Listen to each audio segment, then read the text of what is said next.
Before we go, did you want to hear my Resident Evil Requiem joke? Sure. What did the nun say as she was being chased by Victor in the clinic? Don't know. God help us. That's extraordinary, Nick. Thank you. God help us. Well done. Right. Sorry, everyone. Sorry. Warning, this podcast contains scenes of explicit nonsense and lore. Previously on the Resident Evil podcast. It then turns into a completely different game to the first, 20 minutes that you've been playing. I'm not too bothered about the sort of 50-50 aspect. I think this is going to be a big game. I don't even think Alyssa was mentioned in the showcase. She's just been, fired into a cannon, put into a cannon and fired into space. There's two different, very distinct audience types and trying to cater to both, for sure. Requiem is looking like Rob's comment the game. Yep, got it.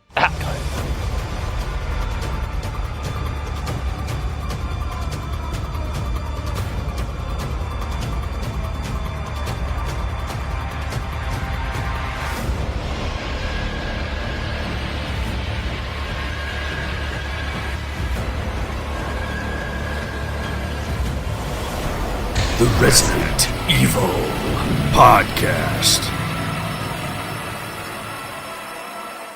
Hello and welcome to episode 111 of the Resident Evil Podcast, where just like Leon, our symptoms of too much biohazard are starting to become apparent. I'm Nick, better known as Neptune. Let's see who's joining us today. The latest retcons are leaving him more confused than a Riddler puzzle. It's the Batman. Good evening.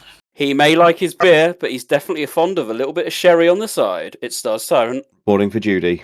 Like his comrades, he still possesses memories of his former life. Oh, new blood. Oh, caption competition. It's Romby.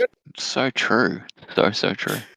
And his buildings are in ruins and his name is in tatters. It's George Trevor. Good evening, hi. Coming up in this podcast, Resident Evil Requiem is here. We'll be reviewing this. And heads up, everyone, this is a full spoiler podcast. So if you've not yet completed the game, stop, come back when you have, and then play us back on Spotify or wherever you listen to us. There's no news today. We're going straight into it. But before we do, I just want to give a shout out to our new patrons, Zach Quam, The Doctor is Ill, Berlin Rain, Patrick Palmer, Andrew, Ted Lucio, and Corey. Thank you so much for joining the REP family. If anyone's interested with Patreon, then of course you can follow the links on our website. Thank you all very much for your contribution. And I also want to shout out our Discord. As people will know, this game inadvertently got leaked about a week before the official release. Someone got hold of a physical copy and then decided to upload all the videos, which is not cool.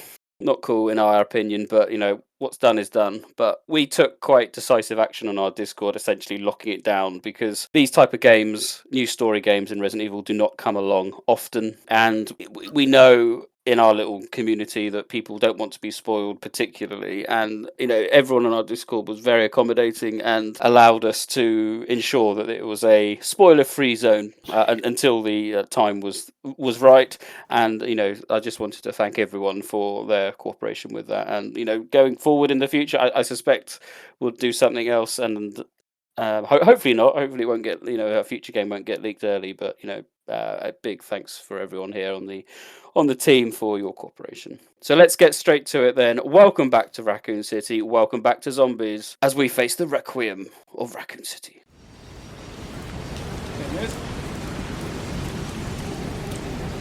Hey, that's a restricted area. You can't go in there. Why? It's an active crime scene. Oh, right. Sorry. Just a sec.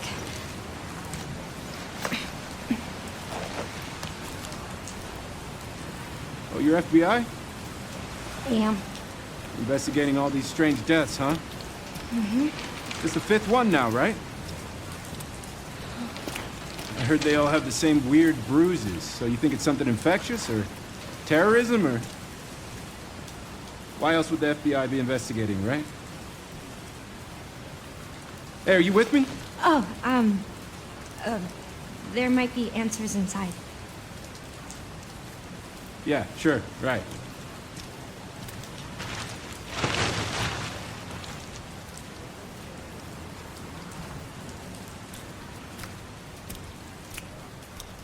Be careful in there. Whole building's condemned. Word is they're finally gonna bring the whole place down. Yeah, thanks. After many years of waiting for a new story title, Resident Evil Requiem is finally upon us, and Capcom have really gone out on this title, taking us back to an oddly very much intact Raccoon City, a mystery surrounding the survivors of the 1998 incident, and throwing in a new character related to an Outbreak legend. Early signs were promising. A clear nod back to survival horror of old, an underpowered protagonist, something special about our Grace, themed keys, lighters, a main hall, puzzles. Was this the old school RE that we had all been hoping for? Enter Leon and his reveal, and RE6 was now back complete with melee combat, the quips, chainsaws, and all-out action. And of course, listeners will know in our last preview, we spoke about how can these two seemingly polar opposite gameplay styles happily coexist with one another, and that's going to be one of our main focal points today. Now the game is out, we've all completed it. Have we all experienced tonal whiplash from the suspense to action, from sneaking to head stomps, from screams to second opinions? Is this a mess of two competing gameplay styles that fail to stick any of them, or is this, at last, the promised utopia of a game where fans from every generation of the series can find their place? Is this what Resident Evil 6 was promoted as being? That's what we're going to be answering. And there's no better person to start off with your initial introduction and feelings and overall, general, introductory comments and Star Tyrant. We're going to start with you, my friend. Where do you sit with Requiem? Well, whether the promise of RE6 has finally been realised. Yes. Requiem then. What I don't think we've ever known a game take such big swings as this one does. It's safe to say it doesn't always land everything it tries for.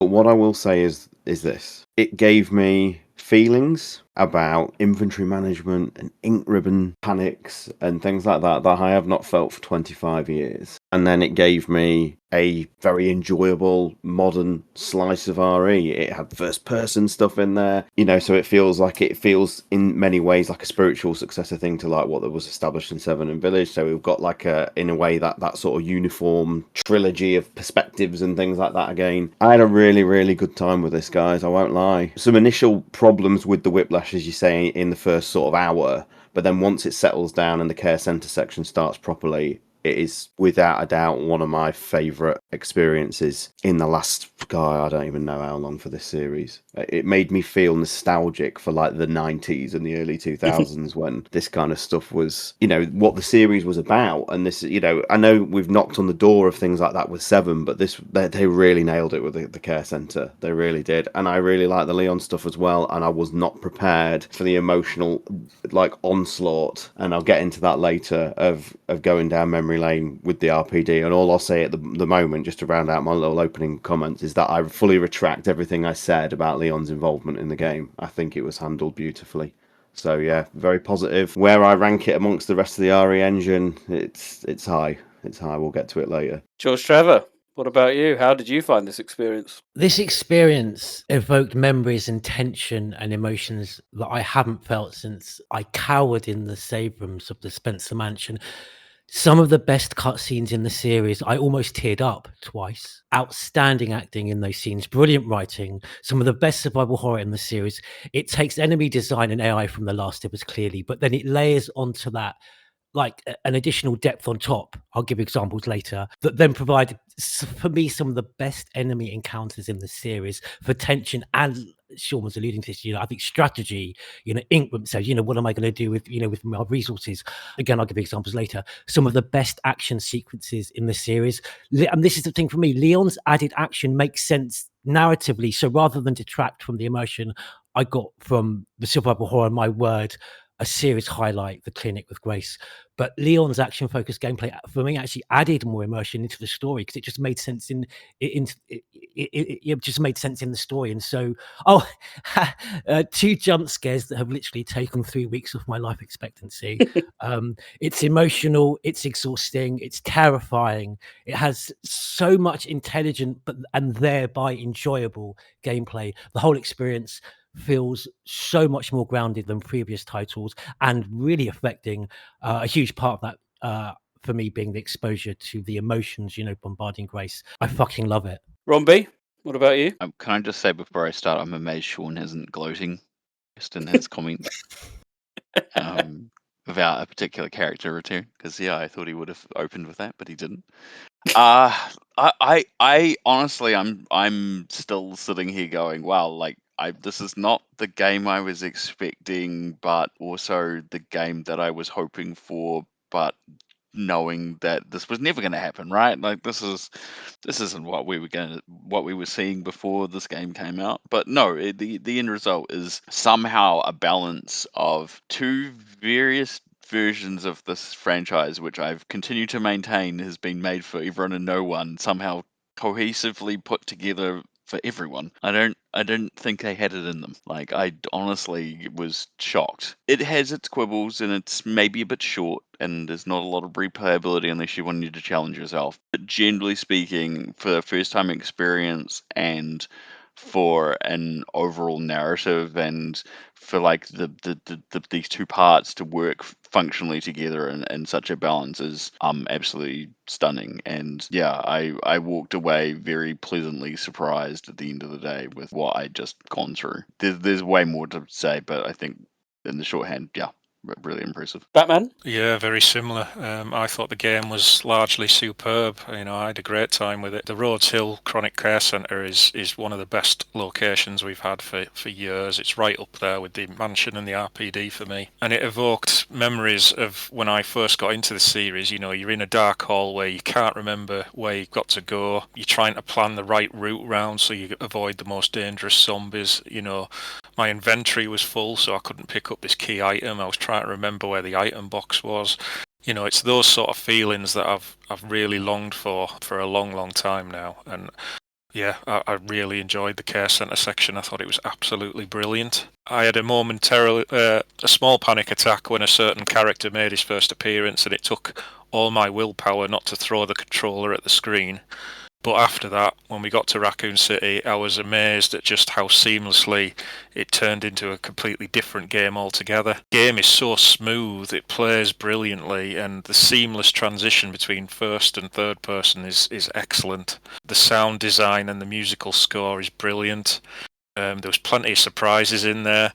There was some callbacks that stirred up certain emotions, but it wasn't too on the nose. It wasn't overstuffed with member berries. I have some hang-ups with the lore and the story, but to be honest, I can kind of overlook them because I just enjoyed the game so much. I really enjoyed playing it. So overall, really quite happy with it. What about you, Nick? Come on. I am still processing as much. If we had recorded this a week ago, I probably would have said this is one of the worst Resident Evil games I've ever played. I really struggled with this game on a couple of levels. So I will caveat this. I don't have those feelings quite now. I've replayed a lot of it. But my first playthrough was troublesome.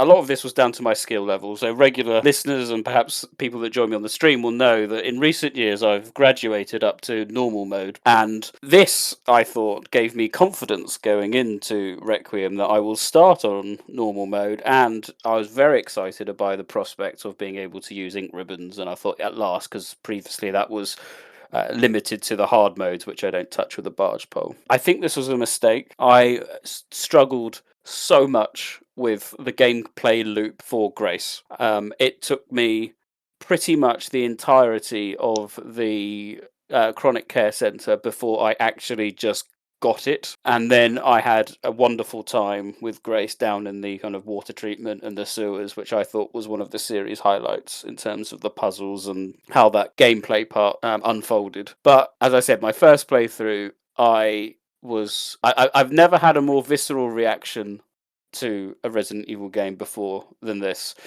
I constantly berated Grace for being slow. I found her, I said, walking speed far too slow. I found her ability to dodge pathetic. I found her firing speed to be criminal for someone who is in the FBI. And I was brutally killed so many times that it bordered on frustration. And I found that there's a lot of trial and error with all this, and it eroded the enjoyment that I clearly was having with all the points that Batman just mentioned, with file management, item inventory management, and doing all these things that are, the usual elements of survival horror, which I did enjoy. I was just becoming so flustered and frustrated by it, and that by the time I got it and really enjoyed Grace's section, that finished, and I was out with Leon. And I was losing the will to live at that point. And then we just got crazy cameo after crazy cameo after crazy story implausibility. And I just wanted it to end, quite frankly. So it's been an interesting experience. I've since replayed the Gracie section, and I do love it. I do love that bit. I'm still not a big fan of Leon's section at all. I don't think it's quite that harmonious synergy of the two gameplay styles, and I think there's elements here that don't work. It feels like two games bolted onto one, and I whether you enjoy that is, I suppose, personal preference, but. So I'm still in two minds, added in with the kind of crazy storyline beats and what happens. I'm still very much on the fence, but that's okay. That's fine. Some games just take a little bit longer for me to process. So that's my kind of introduction. So I'm gonna not be critical because I did it. I very much enjoyed it, but it was a challenge for me. A real challenge. I basically crawled out of the chronic care centre, which you could argue is a good thing. That's what they want you to do. But I don't know. We'll see.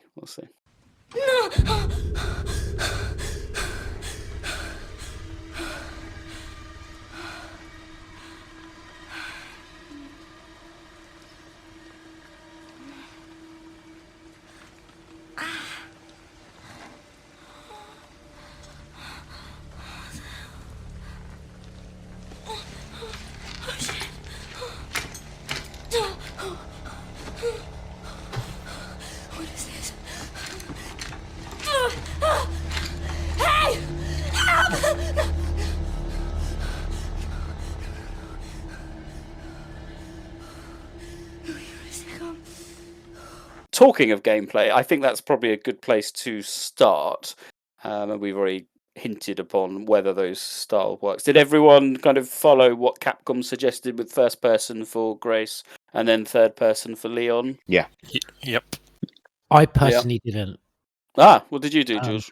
Well, because I've banged on about this for years. Third person for me is enjoyable when it's full body model, like we had with the the remake, the pre-rendered backdrop era. But you don't necessarily need that to have that. Code Veronica had the dynamic camera, but we still had that. So that for me is how third person should play.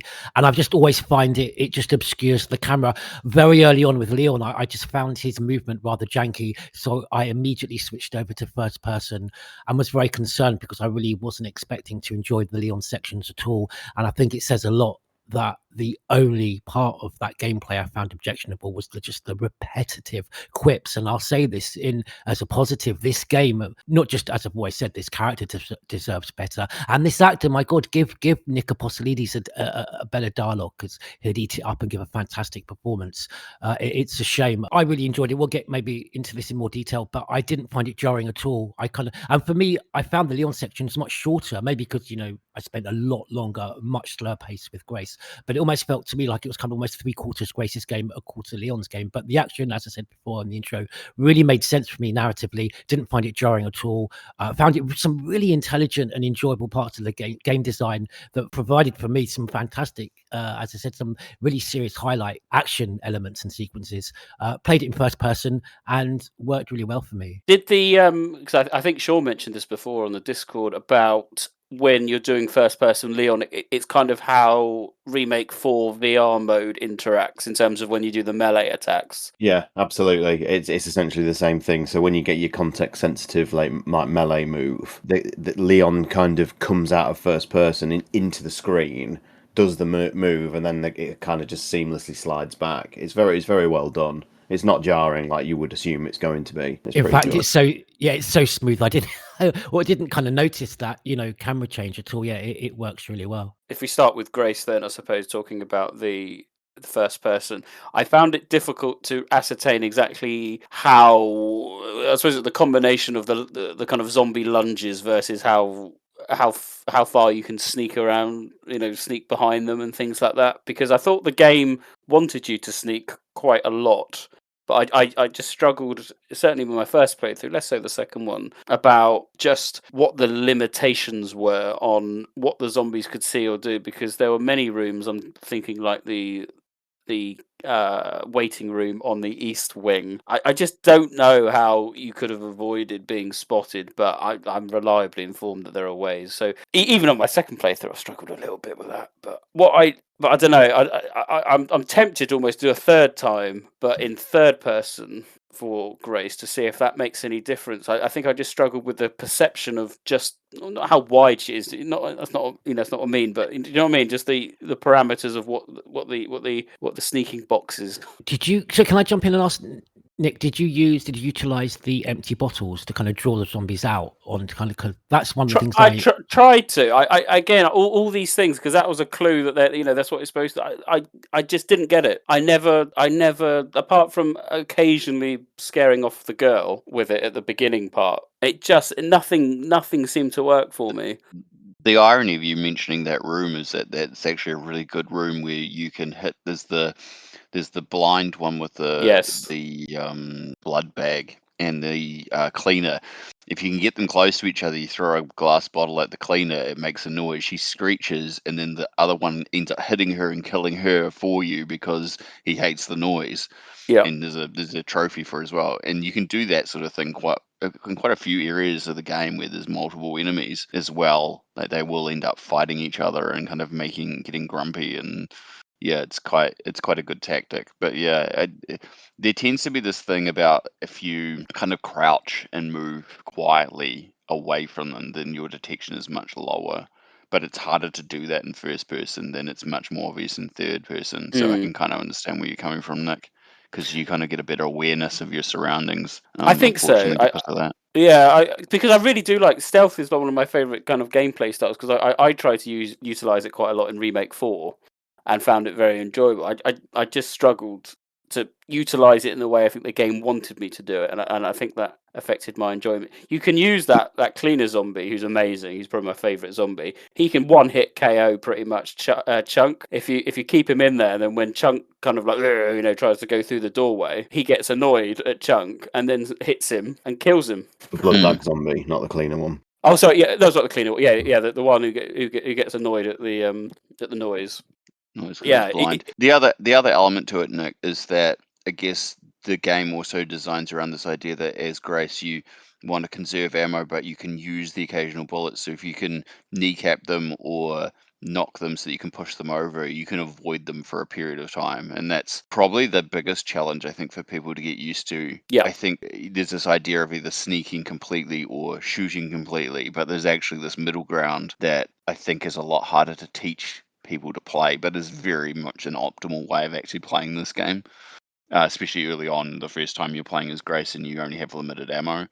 I found like when I realized, when I go back to it, it's that perception thing, because I went back through on normal and I was actually looking at how much ammo there actually is, or that you can make and all that sort of stuff. It's actually quite a lot, but it doesn't feel like it because the enemies are so, like, they're not fully bullet spongy, but they do take a lot, and it also depends contextually where you've hit them. So yeah, it's one of those things where I think the most optimal way to actually play it, in the way that I think the designers were thinking, was this in between that isn't really well taught or explained or obvious, and so you end up either trying to avoid them by hiding and not always succeeding at that or wasting a lot of ammo trying to kill them. But I guess it gets back to that tactics of also of like what areas are you going through more regularly, where are things that you should clear out, what enemies can you leave. So there is a bit of tactic to it as well. And that's tough. It is tough. Yeah, I just got a little bit frustrated that I couldn't escape a lot of them, so I'd try and hide in some, I think it's the supply office or something like that, and no matter what I did, they'd always come in and find me. I'm like, well, you definitely didn't see me come in. You didn't. I know you didn't, and they did. And you're fighting for your life, and I just became very embittered towards the end. But as you are right, it was down to my poor gameplay, which people, long-term listeners shouldn't be surprised to hear. I found it one of the most challenging experiences with Resident Evil I've had for a long time. I think in normal mode with Grace, it is a challenge, and I think that's a good thing. But it is certainly one of the more trickier ones to play. Yeah. I would say I struggled initially as well. I just couldn't quite get a rhythm going until I could get in the blood injectors. And then what I did was I just sort of, similar to what we said earlier, we plotted a route. I knew I had like 3 blood injectors. I'm going to take out this zombie, and this zombie, and then that's given me a safe through way whenever I need to get to that area. And once it became like that, I mean, I did feel for you at one point, Nick. I did actually think, I know how much you generally routinely despise crafting in games, and this really is one of the sort of more emphasized games for crafting, because you've got to really make decisions on how to spend that blood currency. Yeah. And that can inform your style of gameplay. You see, I spent all of my blood pretty much on more injectors, just so I could just take out more zombies, to the point where I had a massive panic moment when I had 1 ink ribbon left, and I used it, and then I had to go through a period of the game with like complete like sweating. I was like, how the fuck am I going to get through this? I've got no ability to save. And then, of course, dickhead here realised that's what the empty ink ribbons becomes before you use blood to make more ink ribbons. And then unfortunately, that kind of trivialised somewhat the ink ribbon mode, because I just had so many empty tins that I had saving to last me for the rest of the game, basically, without any kind of fear. But those initial sort of that first hour and a bit, once the care center section started properly, I did struggle a little bit. Like Rob says, when you start realizing how the push mechanic works, I think that is a massive relief, because if you're pretty confident with your shooting and your dodging, then a quick shove can do a lot of heavy lifting in terms of getting Grace around the center. Don't worry about dispatching them. Just literally just get them out of the way and then run on. And it's a one-time game in that respect, I think, because I've played it through twice now, and I must say that initial fear, that crippling fear at times of the care center initially, is gone on later playthroughs, because you know how the sausage is made. Let's say you know how to break it. You know how to. Yeah.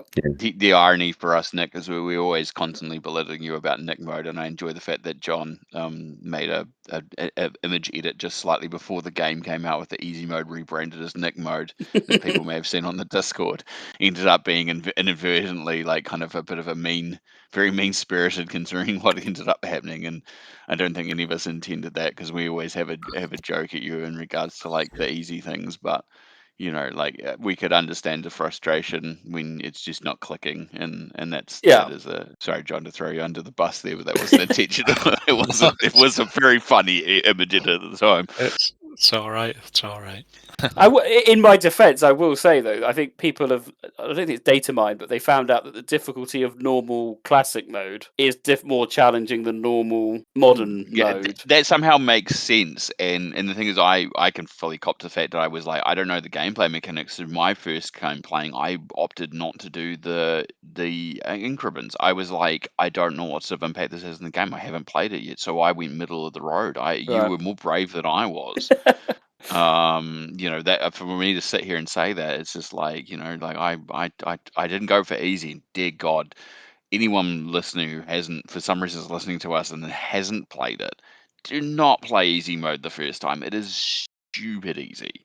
Like, it is just embarrassingly easy. Like, it refills your health. The enemies are a pushover. It is way beyond easy. Even the aiming is like, the aim assist is borderline You've got broken. massive aim assist. Yeah, headshots straight off on everything. It is broken. And so it's great. It's if you, I caveat that saying if you're not a person who just wants narrative, yeah, sure, that makes sense. That's what it's there for, and just go for it. But if you want some sort of at least challenge, start on the medium setting because yeah, it is fundamentally broken. So I'm very glad that you didn't like quit out and start at the bottom because of the No, zombies. I was pleased I It would did have it. ruined it. It would have ruined it for an entirely different reason, I think. And I will say, you know, we'll touch on Leon a bit more, but it did end up with when you took over as Leon, especially in the care center. It was like, oh, thank Christ for that. And which is part of that gameplay loop. That's what they want. They wanted that Yeah. catharsis of like you went from someone who's so underpowered to massively powered, and for all our intents and purposes, and not to shortcut everyone else's opinion on it, I think it clearly worked because it gives you that exact sense. Like I don't think there's a single person I haven't talked to who went the same way, no matter how they felt about Grace's section, whether they struggled like you did or powered through it. They still felt that by the time they got to Leon and went, oh wow, this is such a change. Well, this is awesome. You know, now I get my revenge.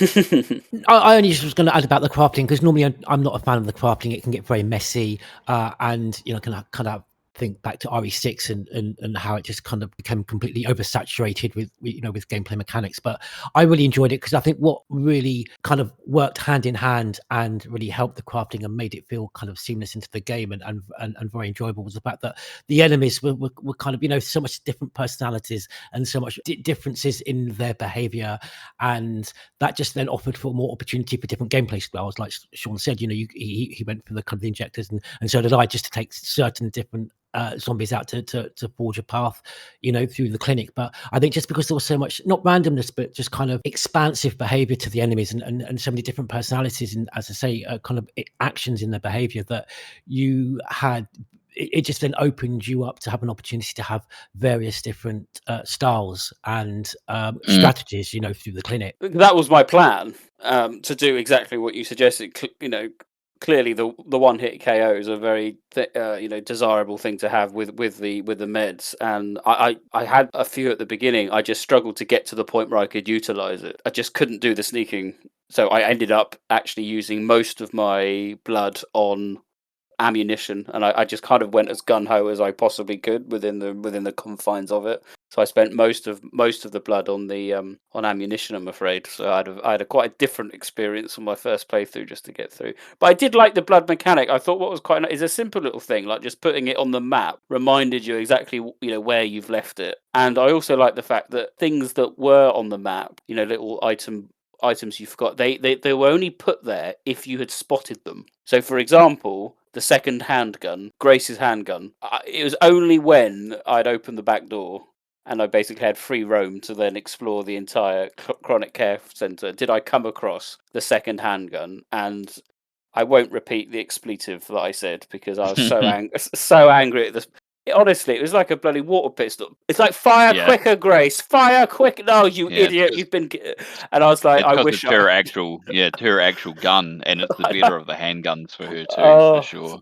So, but that's good. In some ways, that's good because that means, you know, on my second playthrough, I try to get it as quickly as I could, you know, because I thought I'd try, you know, and I had a little bit more experience. But you know, that's good that it wasn't automatically put on the map to show get the handgun there. It's only when you spot it, and they did that very well with lots of files, even little things. As you know, look in a bin and there'll be a file there. So I thought the blood mechanic, whilst I was a little bit dubious when it's kind of announced, I think it actually worked really well and was a good addition. Even if, as you say, I'm not a big fan of crafting, but.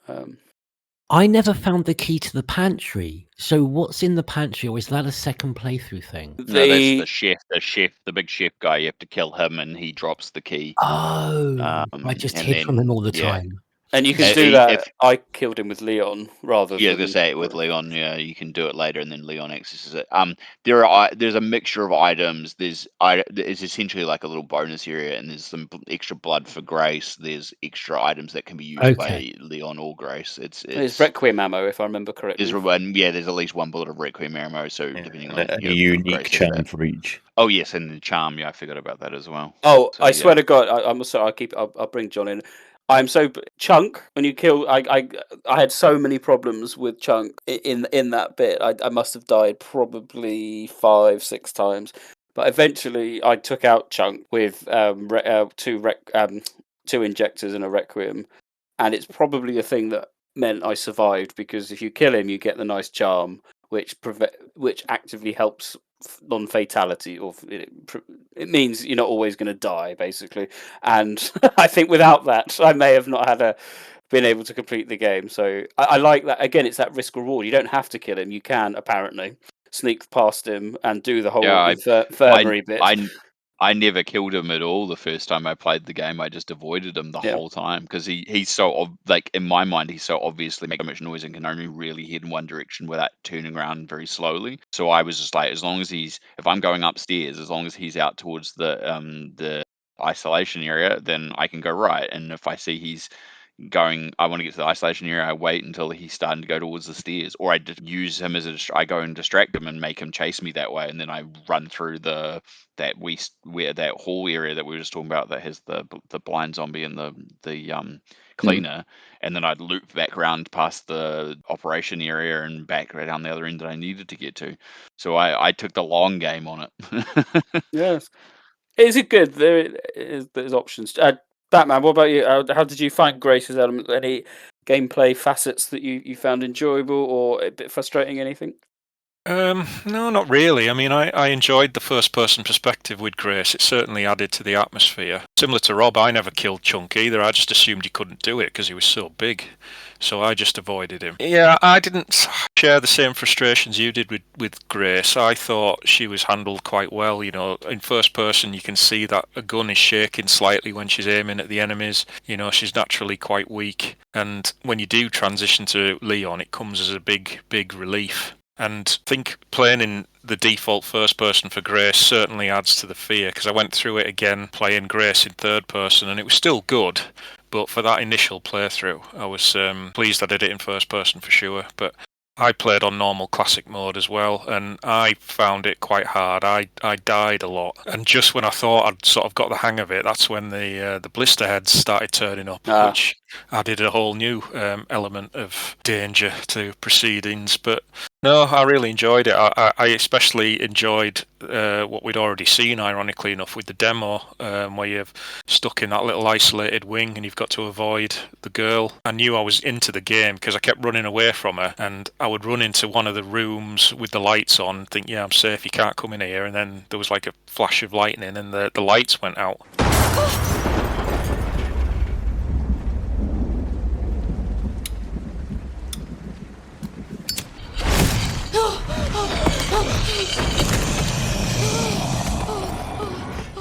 Definitely a highlight of the game is the main Grace section in the care centre, and the location itself is just wonderful. I know we've had labs and mansions and things before, but this sort of sanatorium type environment was really, really good. It was so detailed. It definitely offered contrast when you entered the sewers, you know, with the darkness down there. But would I can't make up my mind whether I may have preferred it to have been dark, you know, maybe not necessarily flashing lightning, but just candles and darkness, because it was obviously very bright. I know that didn't work to kind of the detriment of, you know, RE2's, you know, laboratory, but you know, kind of maybe I always hark back to Spencer Mansion, but I kind of would have maybe have preferred a dark aesthetic. But then again, you wouldn't have obviously had that contrast in the rooms that were dark, but maybe would have liked maybe a few more rooms where you could have utilized the flashlight. But that's just a very minor gripe, you know, when, like I say, this, and you guys have said it as well, that this is bringing us back to the Spencer Mansion. You know, it's back up there. Yeah. Item management was a constant problem for me as well. Yes. In the scene, I went to pick up the level 1 key card, which obviously triggers Chunk's first appearance, and I went to pick the key card up, and I didn't have any bloody bases left in my inventory, so I had to run away, and it took me ages to sort of loop back round and get it. Yeah, I had that. I do miss those frustrations. I assume everyone antique coins straight for the hip pouch. I don't know. First thing. Yeah.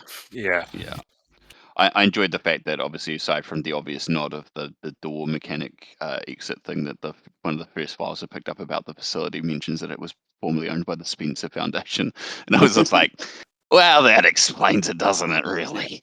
Yeah. Well, it uses the remake 2 lab, doesn't it, with a level 1, 2, 3. I think it's the same graphics. I think for the wrist pass thing, I saw today, going back to what you were saying, actually, that if you hold out Grace's gun outside, anywhere. She's obviously shaking around a bit because she's a bit scared, but she doesn't shake as much in the save room. No. She's And a lot also- steadier. That's a lovely Yep. little touch, isn't it? You wouldn't even notice it, but No, and as the game goes on, she gets less shaky too. Like she actually Does gets she? steadier Okay, that's hands. nice. Yep. which is there's a nice loads other of touch. tiny details like that just are something special that you just kind of take for granted in some ways. Actually, whilst we're talking about, can we just very briefly talk about the Wrenwood Hotel? We did call that as a kind of this is going to be the tutorial level, but I have to say it's probably one of the best tutorial levels that they've done. I thought I loved the walking down the street. I could have walked down that street for hours, just chatting. I was listening into all the conversations in Wrenwood. I just found it really interesting, and then going into the hotel. I thought it was a good tool to obviously get your bearings and get idea of the controls and stuff. But introducing Victor there and things like that. I thought that was a really good introduction to the game. Well, no, just the street. It looked absolutely stunning. Those streets walking down in the rain. I think for me, kind of some of the more ridiculous story beats happened all quite early on. And this moment, I mean, I just felt for all the Alyssa Ashcroft fans that she was coming back, and just the way she was dispatched, I found quite just uncompromising and maybe going a bit too far to say disservice to the character. But I think that it just felt really jarring. And then, of course, I'm sure there are places around the world where if a man comes out of an alleyway looking like that with a young girl, thrown over his shoulder, people aren't going to kind of bat an eyelid. And I know he did take, Victor took the civilians out in the end, but that felt. He's like 6'8", and he's got like a moulding It's face. like and the love child of. I mean, like it's like with this thing. It's like Patrick Moore and the guy from Highlander. With the teeth, and who almost gets his head cut off. Very, very peculiar. But then again, look, I love Resident Evil 0.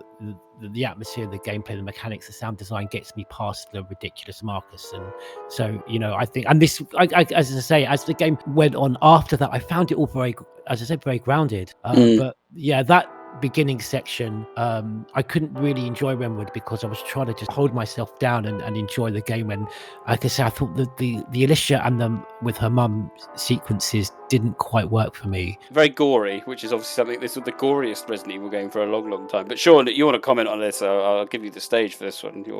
Your favourite. I think the writing was on the wall in the trailers, unfortunately. I mean, I'll always mourn that brief period of time where it made, where Requiem looked like a Grace and Alyssa game until Leon came and ruined the party. But I mean, what we get of her is so brief, unfortunately.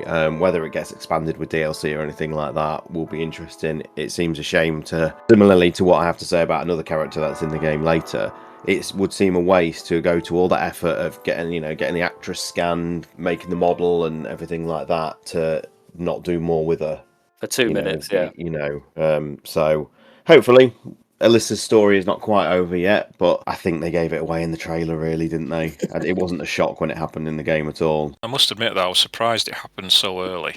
Yeah. I thought it was going to be a much bigger part of the story and not just show us exactly what happened in the first 10 minutes of the game. Yeah, it was very cold opening. But I may as well take this opportunity here to pour one out for all the people who said this was going to be an Outbreak cameo fest. That the six dead of Raccoon City were going to be the Outbreak cast, and there's going to be references, and I'm sure Kevin Ryman will be in there. Yeah. I'll just silently sip that one. We got Michael Warren. That was a good one, though. That was a good. And Stoneville, I thought was nice. Was a nice little nod.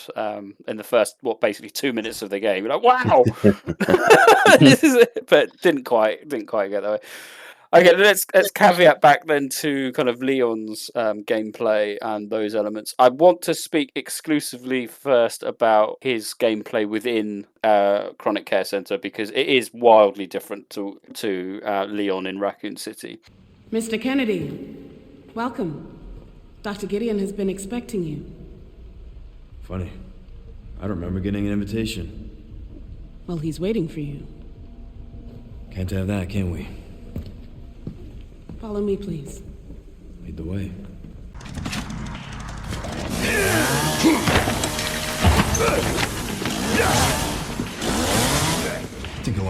even. Going back to my kind of introduction about whether the gameplay is harmonized between the gameplay styles, I think within the Rhodes Hill it worked very, very well. We've already touched upon, we felt that it was a relief to be able to go, oh, thank Christ, I've got Leon, I don't need to worry too much about everything. And I think when we all saw the first gameplay with Leon, in his second opinion comment and picking up the chainsaw, you're like, oh my God. But Mike, is this going to work? But it really did. And I absolutely loved picking up the chainsaw.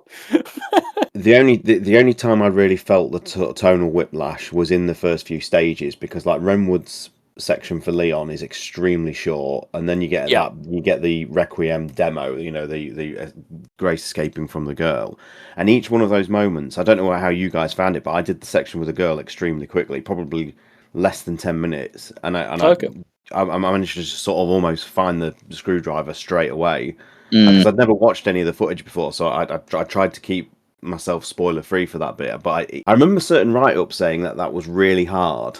And I was actually surprised at how easy I found it, to be honest. I don't even think she got me once, No. And then you do the brief section with Leon, and I remember saying to you guys on the initial impressions when I spoke to you, it was just like, it's not gelling for me yet, because I just don't feel like I've had enough time with anybody. And the fears of that whiplash were a little bit apparent at the beginning, but then when it settles down, it's masterfully done, and like I say, the tension release is wonderful. So my only biggest problem with Leon was I was trying to play it like Resident Evil 6.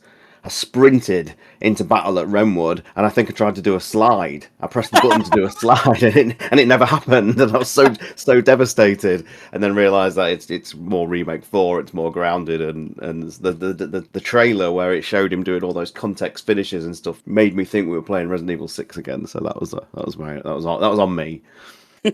Yes, yeah, they are different, and I think as Leon's campaign went on in Renwood, I think it became grounded. I just found I found it blended quite well. Even when the action was all over the place, and I was worried about, we are fighting the same kind of creatures. Is it going to feel like suddenly you're going to go into Leon's section and there's about 50 of them, where you've only got 3 to face?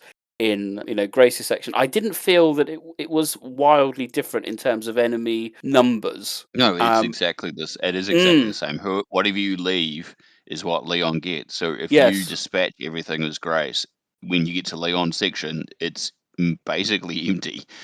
That's happened to me, because on one of the replays I went round and was like, oh, I've got enough ammo now, I can dispatch the enemies quite cleverly between using blood, what ammo I've got. And yeah, by the time I came to play as Leon, I was like, oh, there's literally nothing left.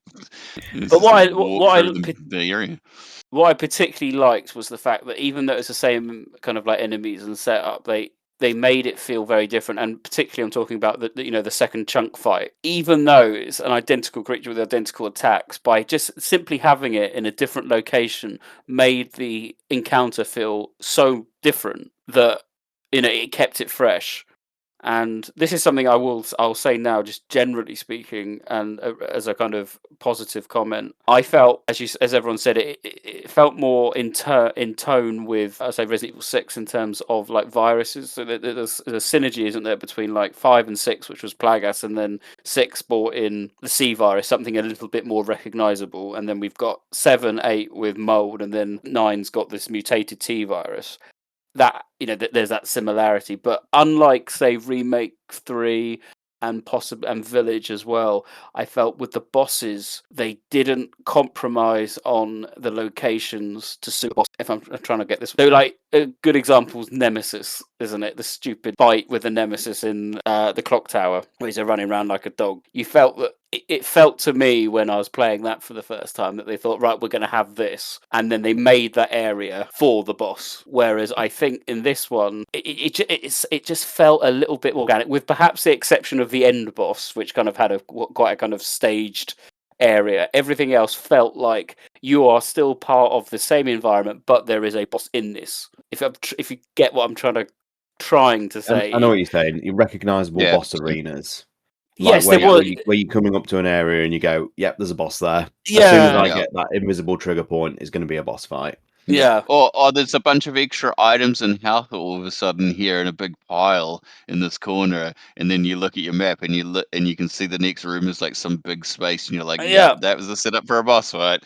Yeah, and things like that have never been a massive part of Resident Evil, at least in my opinion. There's always been some, you could argue, but everything felt relatively organic in Resident Evil, and I think in recent titles they've gone a long way from that. Less so Remake 2. Village as well had, big areas, and I'm thinking like the Heisenberg bit and things like that. Whereas this felt very natural, and combined with the fact that the creatures weren't done in such gameplay obviousness. That's not a word. Do you know what I mean? It just felt a little bit apart. I suppose that the worst, the big fat zombie that had the blister points. That was probably the bloater. Yeah. the bloater thing. That was probably the most gamey boss, if you like. But even that was, that was in such a tight room, and there's loads of strategies involved with that. And it's like you quickly worked out, actually, don't shoot it, kill the zombies first, otherwise you're in a whole world of pain. Did you like how beautiful a homage it was to Resident Evil 6's Lepetitsa fight? I did think this. Literally the same thing.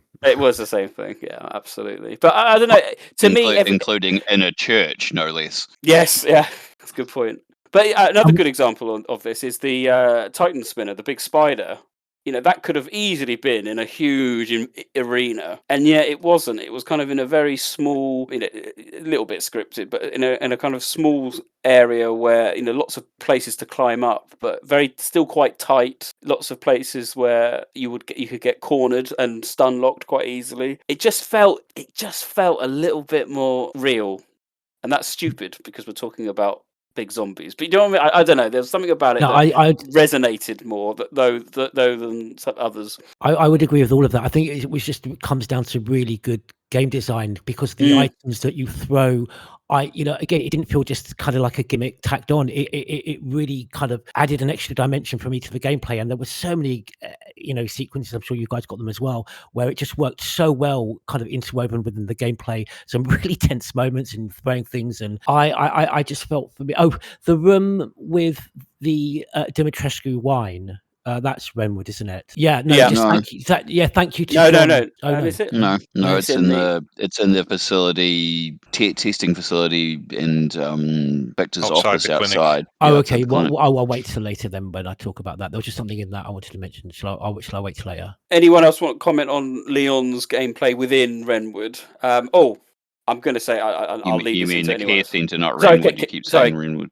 I don't care centre. Leon's gameplay care centre. I loved his throwing mechanic. I thought that was one of the best new things, just being able to pick up whatever the zombie had, and then it took me a while to realise. I was like, pick up, and it was like a red X saying, no, you can't pick up. And why can't I pick it up? And it's like, because I'll miss. And I like that. I thought that was a really there's no enemy around to hit in the field. Yeah, no, my ironically the best place that happened for me was at Renwood when you're doing the street thing, because all of a sudden this contextual button prompt came up, but I accidentally hit it before I even registered what it was, and Leon threw one of the firefighters, I think it was an axe or whatever it is that they dropped, crowbar, at another enemy, and it pinged a trophy, and I was like, what the hell just happened? I didn't even realize what had happened.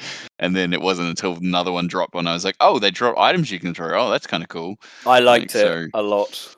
I thought that was a real perk of Leon's gameplay. Back and forth is good, and we've mentioned obviously that we get to that church fight. I did not like the sniper section. It seemed pretty pointless.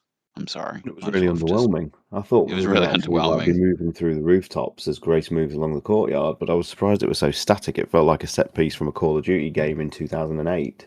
Yeah, you could literally just get to the end and do it all at the one end, and yeah, it wasn't. It could have been a little bit more challenging. Yeah, or just didn't exist. One or the other. Like, because at that point, like when it was, I was like, we could just have another Grace section with her having to fight off, and then Leon comes in and like last minute saves you as a scene.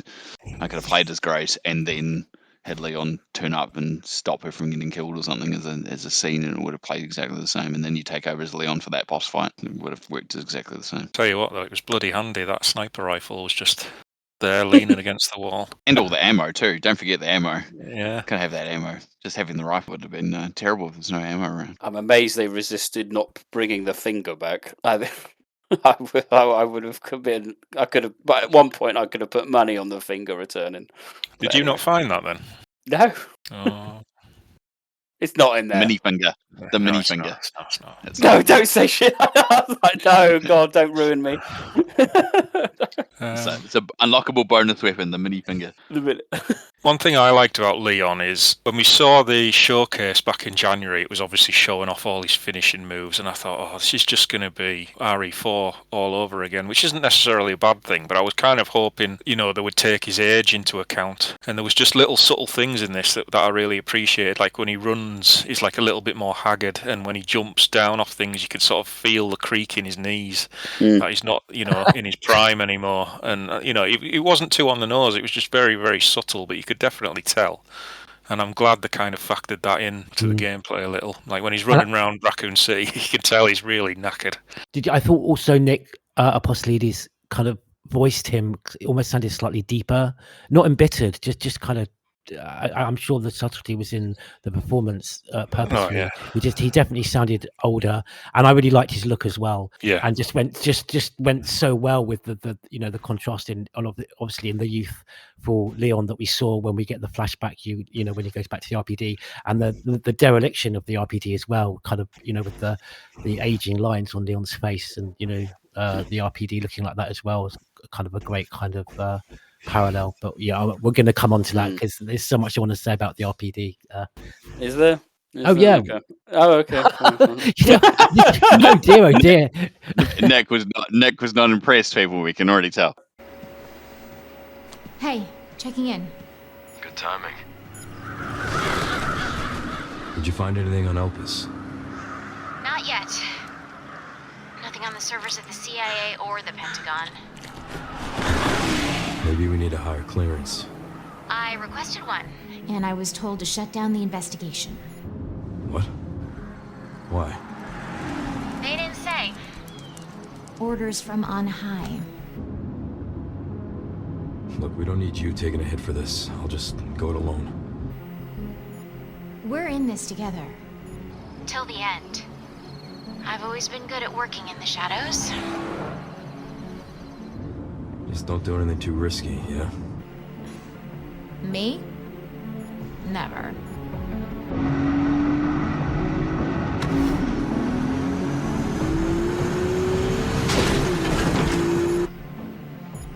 I'm gonna find Grace. She definitely has something to do with Elpis.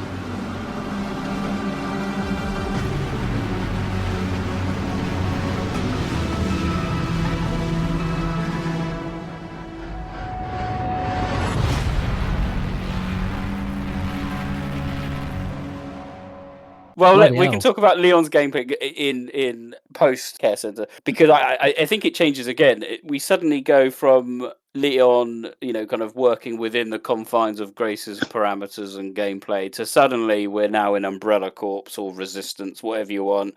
Suddenly we've got a risk control that actively counts how many kills you're doing. And we've got these strategically placed item boxes where you can buy and sell and upgrade stuff. And I'm thinking, what the hell is going on here? And we have a complete tonal shift that turns the game from what is a relatively slow-paced, skulking around a mansion type game into, basically a remake of, not remake, but another chance to do remake 4. And this is what Capcom were talking about when they're saying there's two contrasting gameplay styles. And then for a good half of the game, we have Leon doing what Leon does best. Whether you enjoy that type of gameplay, I think, is down to personal preference. I've made it quite clear on my comments and reviews of Remake 4. It's not my flavour of Resident Evil. I don't find it particularly, not unenjoyable, because I don't think that's fair, because I did enjoy Resident Evil 4 Remake, very much so. But I found it quite disparaging to go suddenly to this, because as I said earlier in my introduction, it was only this point, or the kind of couple of set pieces and areas before it, I was just getting into Grace's gameplay loop and going, yeah, I've got it, I'm good. I did really well with the boss fight with with the girl. I found that whole section with the lights and the puzzles and trying to I thought that was exceptionally good. When we talked about that, we'll try to. And then to suddenly go into Remake 4-esque territory and the bizarre story choices that followed suit, I found it quite jarring, I have to be honest. And then it's a case of, welcome back to Raccoon City. How are you still standing? I don't know. Oh, by the way, Raccoon City is now the size of Greater London, 30 miles across. And, then you do a fetch quest. And I don't know, the best bit of East Raccoon by a country mile was when you had to walk on the glass. That was because it was the only point where you kind of stop and you had to think strategically. I did find the petrol station little set piece, that was okay, but as I said, it's not my personal flavour of Resident Evil, and whilst I was quite happy to go through it, my big concern, as we've mentioned before going into this, was the story, and then kind of the remake aesthetic, and combined with, I don't think, great writing at times with Leon. I found it all. I know, John, you mentioned earlier you found that there wasn't too many member berries. I don't know. I thought some of it was a little bit on the nose. I mean, the comment about the nemesis, oh, you are the pursuer, or whatever he said, I was like, oh god. And then then there's the comment of Mr. Death, and I was like, oh, for fuck's sake. And it was so on the nose. And then when Tyrant turned up, I was like, oh. I don't know. I hate myself. I hate myself for not enjoying it because I feel I should. What you have to say. But why though? Because you've sorry, George. You've just said in previous episodes though that you you don't really like the enemies in modern Resident Evil games because they're too far removed from what we've had in the past. So I thought you would have welcomed these things coming back. In theory, I did. No, I said in terms of Tyrant turning up, it just. Nothing wrong with that. I would happily have Tyrants in every game. I just felt that it was just a little bit like, oh, hello, Zeno / Albert Wesker, whoever you are. And now I'm going to do a chase through the RPD with Tyrant, and I'm like, thematically is sensible for the connection to what happened previous. Yeah, because it's a callback to what exactly Leon did the last time he was there, which is the intent. Like that's the joke. Like it's a jokey reference, and including like him doing silly things like using the same helicopter to sink through the wall. That's kind of the point. Like it's not done. I have to say, Nick. Of all the people here, I'm kind of mostly more shocked because of the unsubtlety of other franchises I know you like that do things like this that are way less subtle than this. Like these are actually somewhat subtle by comparison.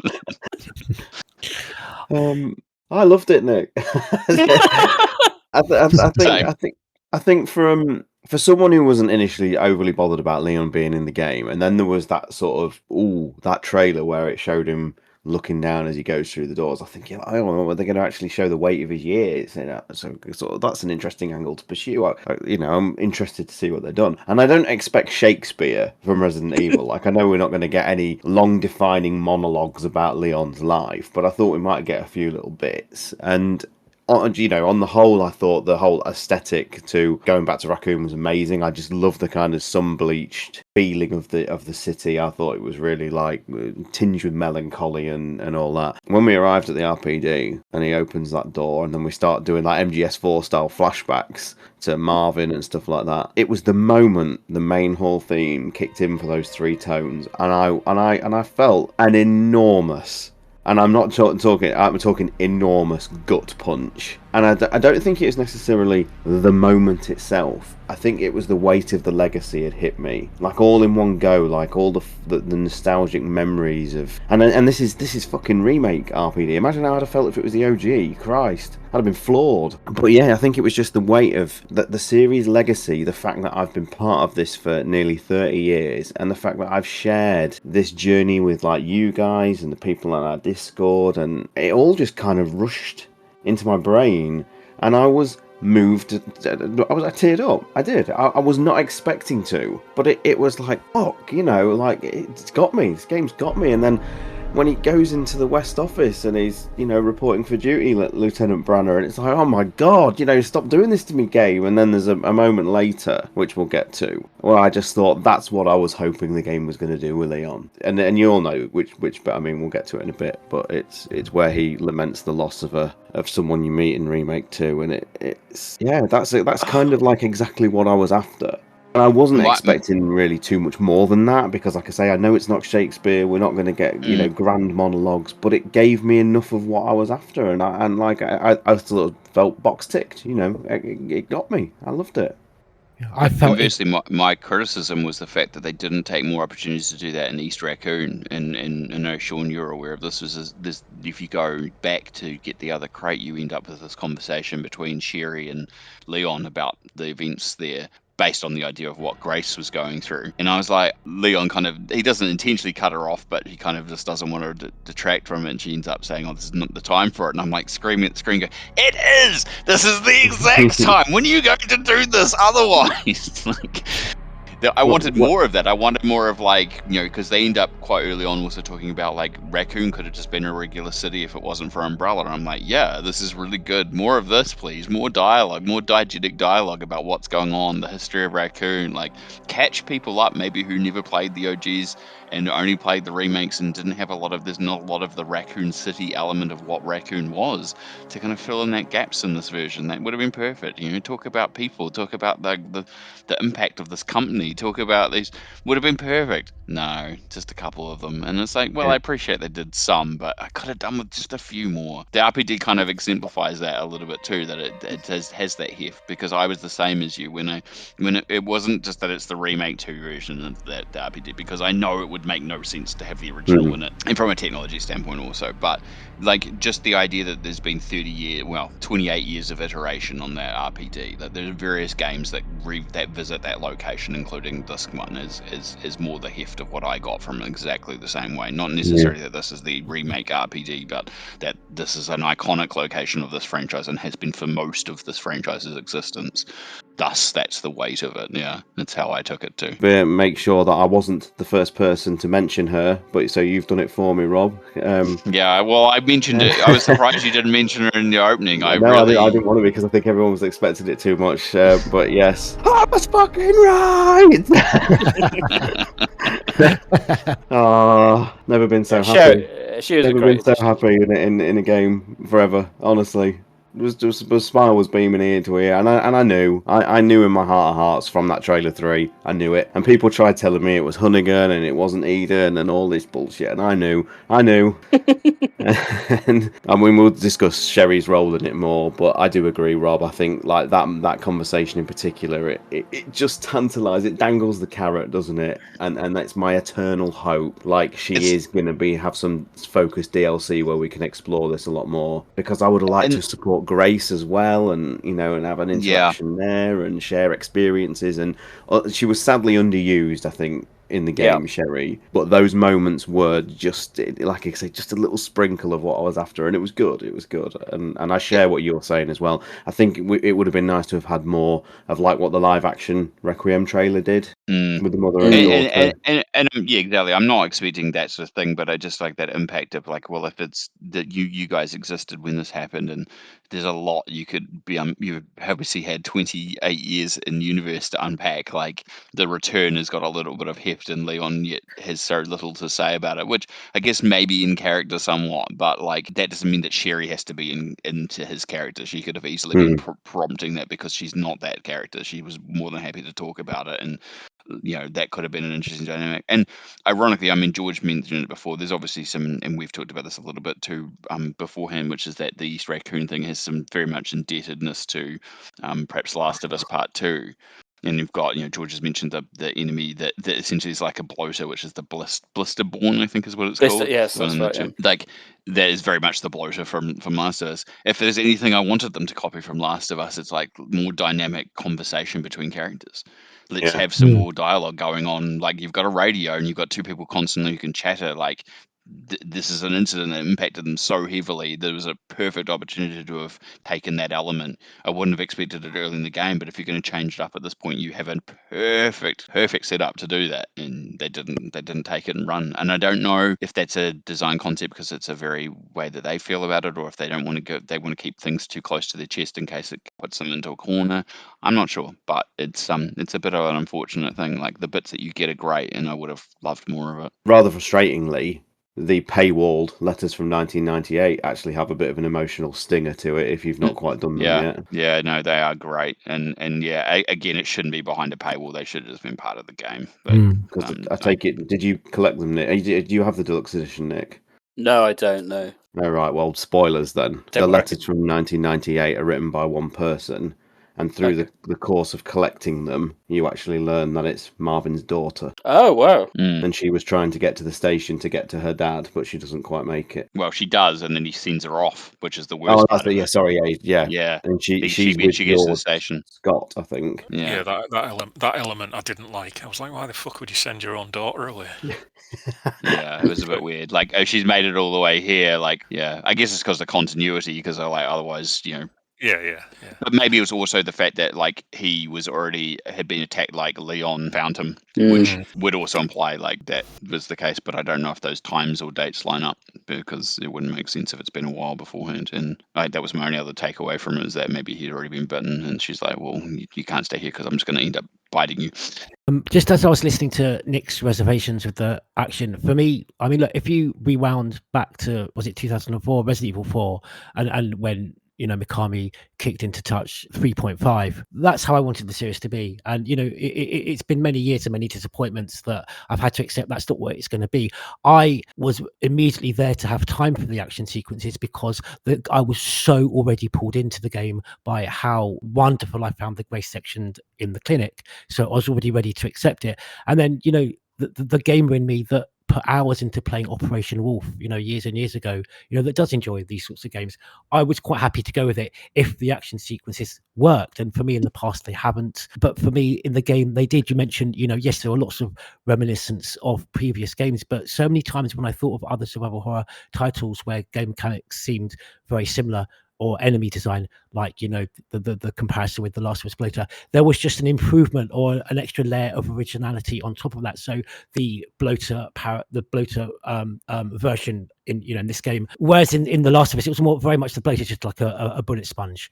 In this game, there's a bit more strategy to it, with the areas that it's vulnerable in. And then again, there was a section when you're hiding from Emily's roommate, and there was a moment that was very similar to Alien Isolation. But whereas Alien Isolation is so unforgiving, and one immediate encounter with the alien and you're gone, in this little section when you're hiding in the tunnels that almost like the air ducts, you take a lot of damage, but you can escape.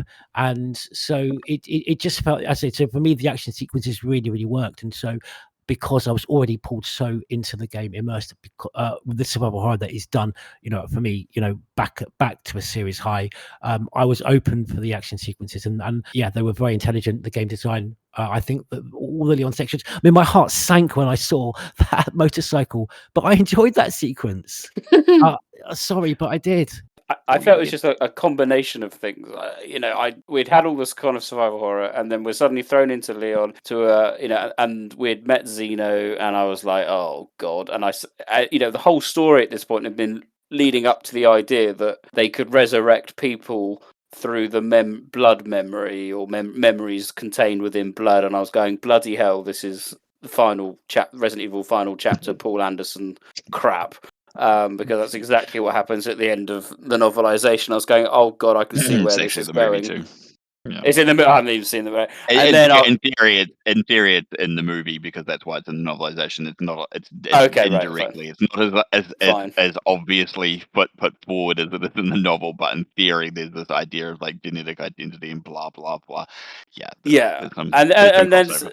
And then suddenly we're thrown into Raccoon City, and before you know it, we're in a massive spider fight, which was okay, and it's all action, and then suddenly it's like, you now need to kill everything, and I was like, what the hell's going on? Combined with, why is this Raccoon City still standing, or at You least don't like have this? to kill everything, Nick, to be fair. I know. You can avoid enemies if you want. It's just encouraging you to get It's points encouraged, to do so. yeah. And I think it was the combination of these things. As I said, the gameplay's great. It's on par with Remake 4, and the throwing mechanic's great. You can't fault it, really. It's just whether you like it or not. And I think because I inherently don't like it that much, combined with where I thought the story was going, which I wasn't far off, and just I was like, oh, I'm not vibing with this. How did you feel about Grace's final fight with the girl? Like that was great. That was fantastic. Because this is the thing that's setting up the expectations on the next bit. Because if Grace has overcome her essential fears to the point where she's able to confront this creature head on, and I knew this wasn't obviously going to be the end of the game. I'm like, where is this narratively and gameplay going? Because we'd had this tension release element going on back and forth, and we just had this big fight that Leon had done, and then all of a sudden we're straight into another boss fight with Grace essentially, and I was like, okay, this is an interesting dynamic. Where is this going to go? Which is why I probably wasn't as surprised as you were about where we went with Leon, because I'm like, well, we clearly can't keep going back and forth the same way because we've already reached a catharsis point where the two of them have faced off against two bosses back to back. My fundamental issue with the Leon stuff is that it's that whole detonator thing just goes on way too long. I would have preferred if it was a slow progress of towards the middle of Raccoon City as you went through streets and still had to do like side bits of buildings to get a bit more like OG RE3 in that sense. Like you got to slowly get your way across town, and like, I would have probably appreciated a little more than a hub area, but I can clearly see that this denies the idea that this hub area was clearly an open world concept that they had before this was even Requiem. Like this is clearly the gameplay design they had when they had this open world part in mind, where you had hubs, and it plays very much like the Seattle section of Last of Us Part 2 and just other open world games where you can tackle things in multiple directions. You get a certain point and then you can choose which order you do them in, and fundamentally is probably just long enough to not fully outstay its welcome. But if it had been much longer, I would have been like, it's pushing. No, I think you're right. I think that's been a general criticism I've seen. Well, not criticism, a comment I've seen across the board. It's fine. I'll come to you, John, in a minute, because I'm conscious I haven't asked you. But and then everything else is as you'd expect with Leon going through, and you obviously go through you have the tyrant fight, which I thought was quite good. We'll talk about the orphanage as well. I suppose that's a unique gameplay. And then when you get to Ark, it felt very much like end lab area. I just thought it committed the cardinal sin, and I got to the point where you've accessed the computer, and then the troops are coming, and then I just thought someone's swapped my game for Call of Duty. And I found that particular moment where you are gunning down human characters, at least we think they're human characters, taking out commando units. I found that to be so egregious. I absolutely despise that section. I don't think Leon should be gunning down humans. It's only, I mean, if you're playing not the hardest, if you're not playing the hardest difficulty, it's literally what? There's two set pieces, isn't it? And I probably spent 45 minutes doing those two sections. See, that literally says less about it being humans and more about you not wanting to fight human enemies, doesn't it? Really, let's be honest. It's more about the gameplay than it is the concept. But it didn't. But the gameplay infuriated, because I could do once I did the first bit and all the sneaking bit or whatnot, and then when you got to the kind of big open area. I just, you could take out the first ones with the snipers, and I was like, fine, but you can't necessarily take them all out because some run back. So then you have to climb up the ladder and you sneak across, And then I was sneaking at like a snail's pace, trying to find them. Your tactic to this is way different than me, which is that the first time I did it, they came in, I realized how quickly they were that they could kill you. So the second time they came in, I just threw a grenade. They all died. I moved on. Like, yeah, I mean, I must admit, I got massacred on the first go because I literally Yeah. thought we were going into like a cover-based Uncharted style thing. Yeah. Very generous health. When I got literally gunned down in 2 seconds, I was like, okay, I'm gonna have to revise my approach here, and then I did it the second time. You know, it just mate, same. I threw a grenade. It knocked the three of them over. I was like, sweet, they get killed easily. And if you do get close to them, an axe to them once kills them, like it stuns them and they're dead. They're pretty easy to defeat as long as you can either get close to them or throw a grenade. Well, I had to sneak across the bridge, the bridge, and then wait. And then honestly, I spent 50 minutes trying to find out where they wait because you couldn't. So one of them hides behind one of the tubes, and one's at the back. Or you could just shoot the liquor tube, and the liquor takes care of it for you. No, because that didn't work. Well, it did work, but then you have the other 4 that jump down. Yeah, and then they only jump down when you jump down. And then you throw they do, but then you throw another grenade, and then they die real easily. Like, no, honestly, got a shield. I cannot tell you. I was the expletives at this point. Did you get through many controllers, Nick? The TV came very close because I found it horrendous, and I thought this is if there is more of this, I am not completing this game because I despised it with a passion, and the fact that they're humans. I agree with you. No, in terms of your Call of Duty point, and I've been very positive about the action sequences so far. No, I do absolutely agree with you. And I mean, it's sort of going sideways. But I remember in Silent Hill Homecoming, Alex Shepard starts taking out multiple humans, like you said. It's not what the character or the game should be doing. And no, that within that I disagree. It's contextually different, very different situation in Silent Hill Homecoming to.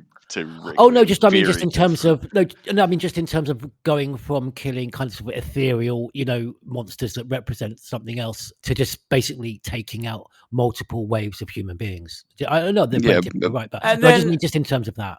And I'll finish my rant, and then I'll be quiet. And then, once you've gone through all this, and you've got some relatively decent sections with liquors and God knows what, and then you're kind of walking up, and then suddenly Rick the Technician turns up, if you've ever played Jedi Survivor. And no, it's not Rick the Technician, which is a really funny moment in Jedi Survivor. No, it's fricking Hunk. And you're like, what the hell are you doing here? Backup is on the way.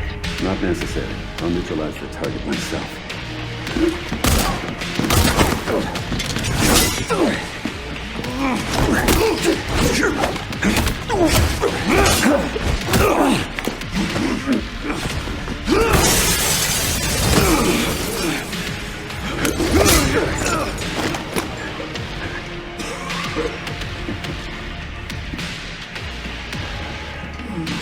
Leon Kennedy. We finally meet.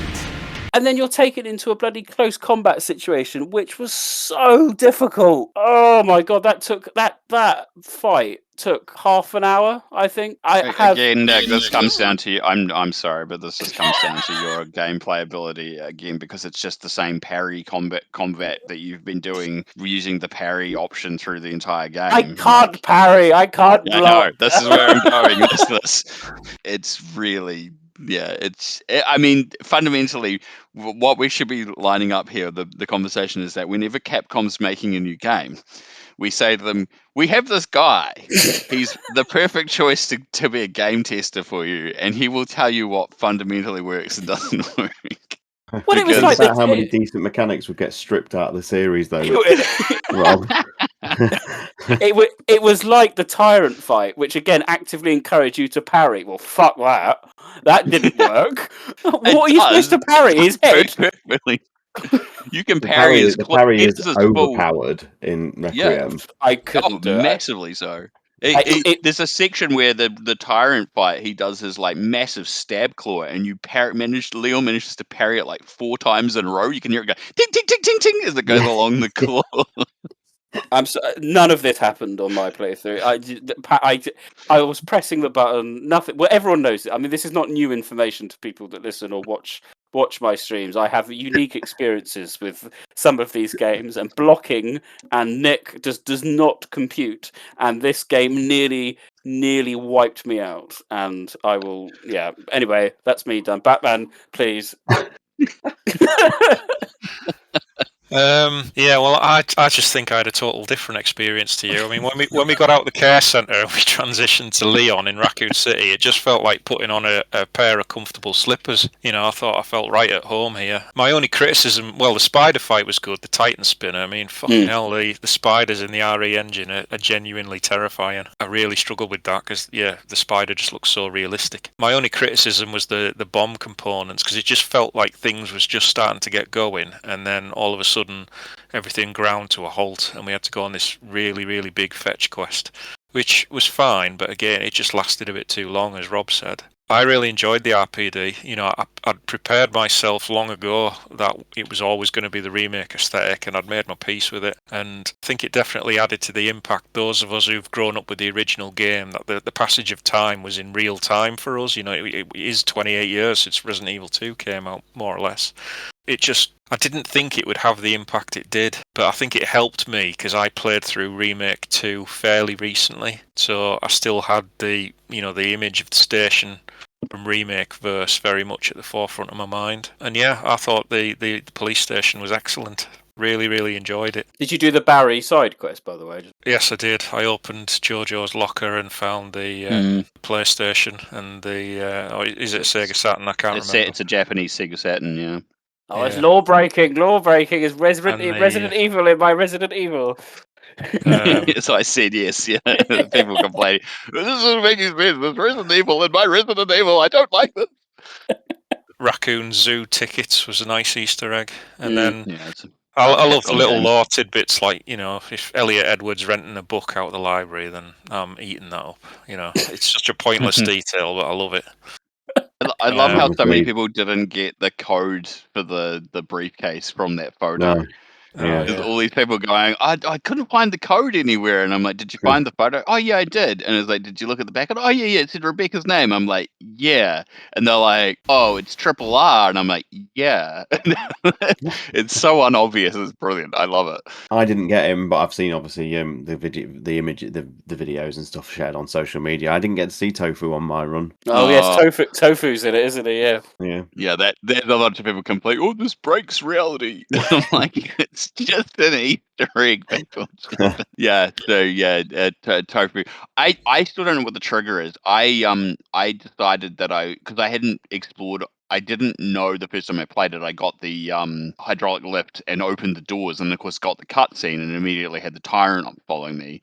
So I went and then ran out of the RPG thinking that's what you got to do, and then got the kendo scene and then the tyrant fight. And so I'm thinking to myself, can I go back and explore this? Because I didn't really look at the West Wing at all. So I went back, and when I was walking around the hallway, I shot the zombie cop that comes out.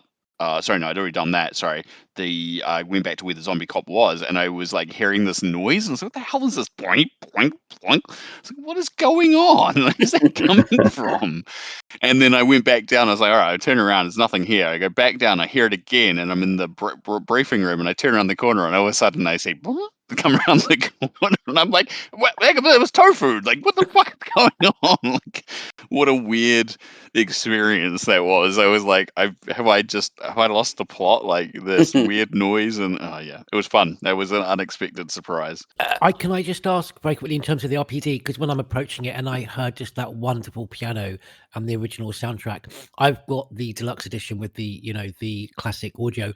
I thought it was only just kind of the sound effects, which are brilliant to hear in the inventory, and of course the saver music. But is that part of the bonus as well? Because that just added to the whole kind of seeing the whole Derek RPD, and like Stars mentioned, the game, if you play with the default soundtrack, when you have the scene with Leon opening the doors, after as the scene transitions out of the cutscene into the game, you get 3 notes. The dun, dun, dun, okay, kind of, is that? But that's all. Anyway, you get that regardless, and I suspect I wouldn't be surprised if that plays the same even with the other soundtrack option, because obviously that was the first note you would hear normally when you got into the RPD. Normally, with the classic, it just repeats. Yeah, it plays the It whole just time that you're in there. Oh yeah, that's the difference. It doesn't play the whole theme, which obviously that's the difference. It Right. plays its own ambience, but you get those 3 notes to begin with in the Okay. with the original kind as part of that nostalgia kick, as was being mentioned, like just to throw that throwback. I haven't played it with the soundtrack change. I kind of was curious. I don't know how much it impacts, if it's just the Raccoon City area or if it's other parts of the game, like the save room music. It like- plays the RE2 save music in the save rooms, and when you fight the tyrant, it plays B scenario tyrant music. But also for me, what was so emotional was on the approach to the RPD. It plays that classic track from, I think, from Resident Evil 2, the Streets of Raccoon City, one of those. Oh, okay. Not the marshalling yard. I was trying to find which one it was. It's not the marshalling yard. It's one of the others when you're going through the streets early on. It's you've got to listen. It's just as you're walking up before you get to the the derrick doors. It's absolutely wonderful. I personally, just again a minor gripe because there's so much of that I enjoyed. Would have seen, because again, we mentioned The Last of Us. It didn't quite. The textures, you go up close, you can't read things. I was quite surprised by how poor they looked, and would have loved, we've got all that lore with Outbreak, and I would have liked to have seen more things dotted around, just throwbacks, not even necessarily throwbacks, just as proper kind of lore, environmental objects that should have been there. But other than that, there's a definite comment there, GT, that you bring up, which is that there's a huge dynamic shift in the quality of texture work between the Rhodes Hill and early parts of the game and the open world of the Raccoon City area. It doesn't detract, I think, from an art style. It still looks really impressive, as Sean alluded to as well, with the coloration and all that sort of stuff. It has a particular really good look, but there is definitely a noticeable texture downgrade between the earlier stages of the game and this in order for that open world to work. And you can even see it in the hair, like the hair quality change. There's literally a change between Leon's hair style, like the amount of strands and how the strands come together in the earlier part of the game, in that bit in Raccoon City, which is quite funny that people have noted. It's there's a slight visual downgrade in order to make it work. I said this to you guys on the Discord. I was actually quite taken aback at how much I found it had a lot of visual similarities to Terminator Resistance, and I'm almost convinced that's why there's an Uzi in this game, because it's a really random weapon to pull from the annals of history to throw in here, unless it's not a nod toward Terminator and the sort of apocalyptic. But considering like Leon's loadout is essentially, apart from the bolt action rifle, it's all like very modern military stylized weapons, and then there's just this random Uzi. And I can't think it's in there for any other reason other than a homage. The last gameplay, we're still really on the first topic, really. The last gameplay change is the orphanage. So the return back to the remake 2 orphanage, this time playing as Chloe, in which I believe to be the earliest playable part of Resident Evil ever. Yeah. John, you'll correct me on that. I think that's the first. Yeah. Maiden. Yeah. Maiden. Oh, that's a shout. Yeah, Maiden's probably the earliest, isn't it? Yeah, well done. Second. We're in about 1990 at this point, aren't we? And we have the experience of the killer doll children. I'll just say now, Capcom have got very good at this type of thing. We've seen it before in a lot of recent games. We've seen it in Remake 2 with, in the same place really with Brian Irons stalking. We've seen it with Ashley section, we've seen it in Shadow of Rose, and we've seen it in Resident Evil Village. I don't think it was as good as Village section. I thought it was probably one of the weakest part of the games overall. I didn't think it was as good as some of the other kind of like stealth-ish sections that we've had before in the past. It's just a one and done thing, isn't it? It's just a scripted section. There's a little thing you can do to sort of speed it up a little bit. I think if you're quick enough, you can get the key and unlock the trapdoor before the kids come back in, so you don't have to go and hide and wait for them to come in and go back out again. But it's just a one and done thing. It's cool on the first playthrough, but subsequent playthroughs it's just going to get repetitive. I didn't even like it on the first playthrough. I was like, this is too slow. It's creeping pace. The old classic. This could have been an email. This could have been a cutscene.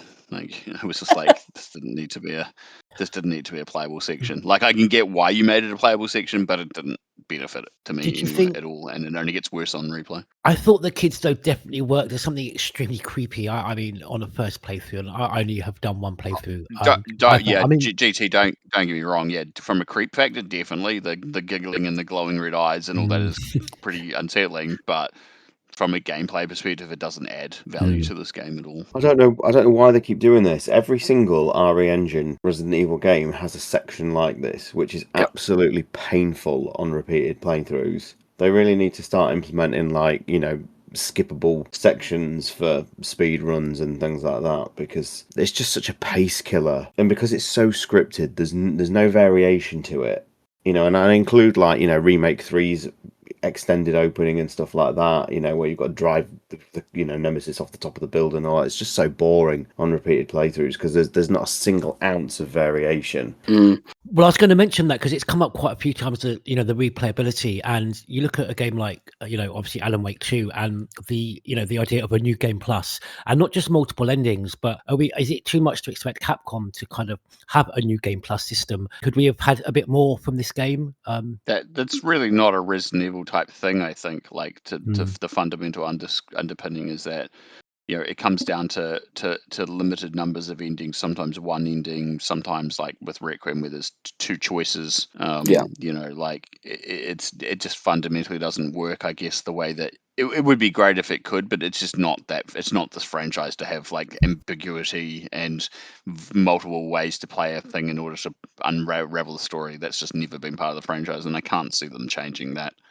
It's a shame. It Maybe I don't know. It just if adds there's too other- much confusion, I think. I wonder if there are other ways, maybe just to help, just to have better replayability. Because like we've all said, even the ones of us that have really enjoyed it, that the replayability is kind of lacking. The lack of mercenaries has been certainly noted, I think, for one of the. I was going to say, and the way that the new game plus mode works in this is very fundamentally different than other, like Resident Evil 4 remake or any of these, where you don't carry over your upgrades. You essentially have to buy everything back again, but you get fundamentally the ability to make it more broken by having the point score thing with Leon right from the start of the game and upgrading it so that it gives you more points, and so you get things back faster. But I still don't think you could fundamentally finish the game with enough points to fully purchase and upgrade everything that you have in your inventory by the end of the game, weapons wise, and that's even with having unlimited ammo and all those things you can unlock with the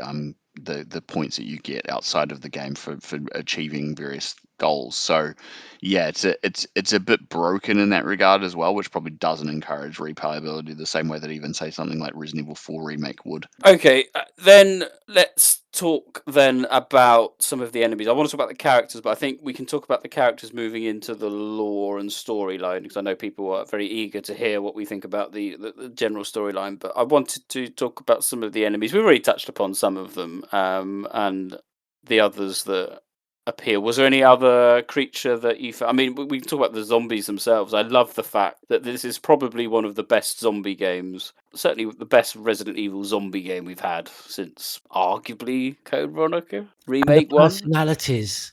I love the the best opera woman. The opera woman was sensational. I was telling a friend at work about it. I was like, they don't just groan, you just wander in, you can hear her singing along in her own little world, and that was oddly more creepy than just anything else. I thought the zombies were sensational, and I love the return of basically Crimson Heads with the blister heads. I thought that was brilliant. Adding a lot of gameplay. That idea that the humanity, and actually now we're hearing it, because again we had this with The Last of Us. You can hear kind of the infected kind of sort of muttering away, but even more so in this game. And I didn't kind of find the fact that it was even more so jarring at all. It was fantastic to hear. And the guy that was swinging around, I never quite get to saw what it was, because I was always rushing through so terrified, or kind of crouching and stalking terrified, but swinging the thing around. And I almost didn't want to kill the opera lady, and I got sung to death. I mean, I got the greatest death I've ever had in Resident Evil. At one point, I was jumped on by one of the chainsaw zombies who was on fire. So I was literally burning to death whilst being chainsawed and eaten at the same time. It was quite the triple whammy. But yeah, I thought the enemies were fantastic, and but I just wanted to very quickly say, because I was so immersed in like emotionally in the story, I would have loved to have seen. I can't remember her name. I keep calling her Emily's roommate. I don't know for Emily to have. I would have liked to have seen Emily mutate into the same monster that we saw. You know, the girl that another girl. So I thought that was going to happen. I thought we were I going to get wanted that it to too. happen, and I didn't like the fact that it didn't actually, because that's one of my favorite cutscenes, I think, in the series. Just that whole emotion with Grace, and on the whole, I really love the enemy designs. I think one of my most chilling zombie encounters was the maid with all the glass in her face was munching on the zombie outside the dining room, and as I was trying to sneak past, she just stops dead, sort of sat bolt upright, staring right at me, and it was straight out of 28 Days Later at the beginning with Jim in the church. Like it just stopped, and it was just staring at me, and it made me stop, and I went, "Oh fucking hell, that's quite scary." That is. Did anyone get killed by the one that Nick mentioned earlier, the other cleaning lady in the waiting room area? It's really disturbing. I don't think I did know. Is that what she just rubbed your face? Yes, I did. Yeah, Yes, she licks you clean. Yeah. And then she keeps licking up the blood that she spills from killing you. It's disturbing as all hell. It's so creepy. I also think the idea of having that, it's a simple idea, but it works very well, because obviously all these people have been transformed relatively quickly. Victor must have gone around with his little dart gun and done everyone, because you can only assume that, at the beginning of the game where Leon meets with the poor chainsword lady, that everyone 5 minutes before or 10 minutes before were already humans. So Victor's suddenly gone, right, I'm killing everyone. So these changes have happened quite quickly. I don't think they have, because there's files, isn't there, explaining what the virus has done to them. You can get like patient records. So Chunk and his brother, for example, there's files stating that. There's some, He's meaning more for the staff though, because like the staff, yeah. I think the nurse is very aware of what they're doing there, but not all of them. But I like the fact that because of that and their ability to retain a little bit of information, it kind of justified some of the more eccentric elements that we've grown quite accustomed to. So I'm thinking about like in the Plagas, where in RE4, where it's just normal that they're driving or on motorbikes or anything like that, whereas it seems out there, but they were able to use the fact that they remember a little bit of their life. So you had the one that was in the truck. That made organically that just felt more appropriate.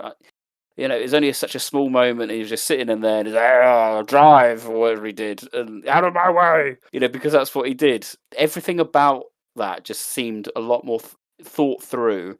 And yes, there would be cleaners. There were a couple of singers in this private clinic, and you had the chef. And he was so disturbing. The chef going, "Meat, need some meat," and then if you got killed, a one-hit KO was like, "Got you through the spine," and you're like, "Oh my god!" It's the first time we've really had zombies talking on a regular basis, and it's always dangerous to think, is this going to detract from the fact that zombies are supposed to be brain dead, driven by primal instincts? I thought it was sensationally good. Less so the ones in Raccoon City, but the ones in the Chronic Care Centre I thought were particularly gruesome and effective. So I liked the zombies.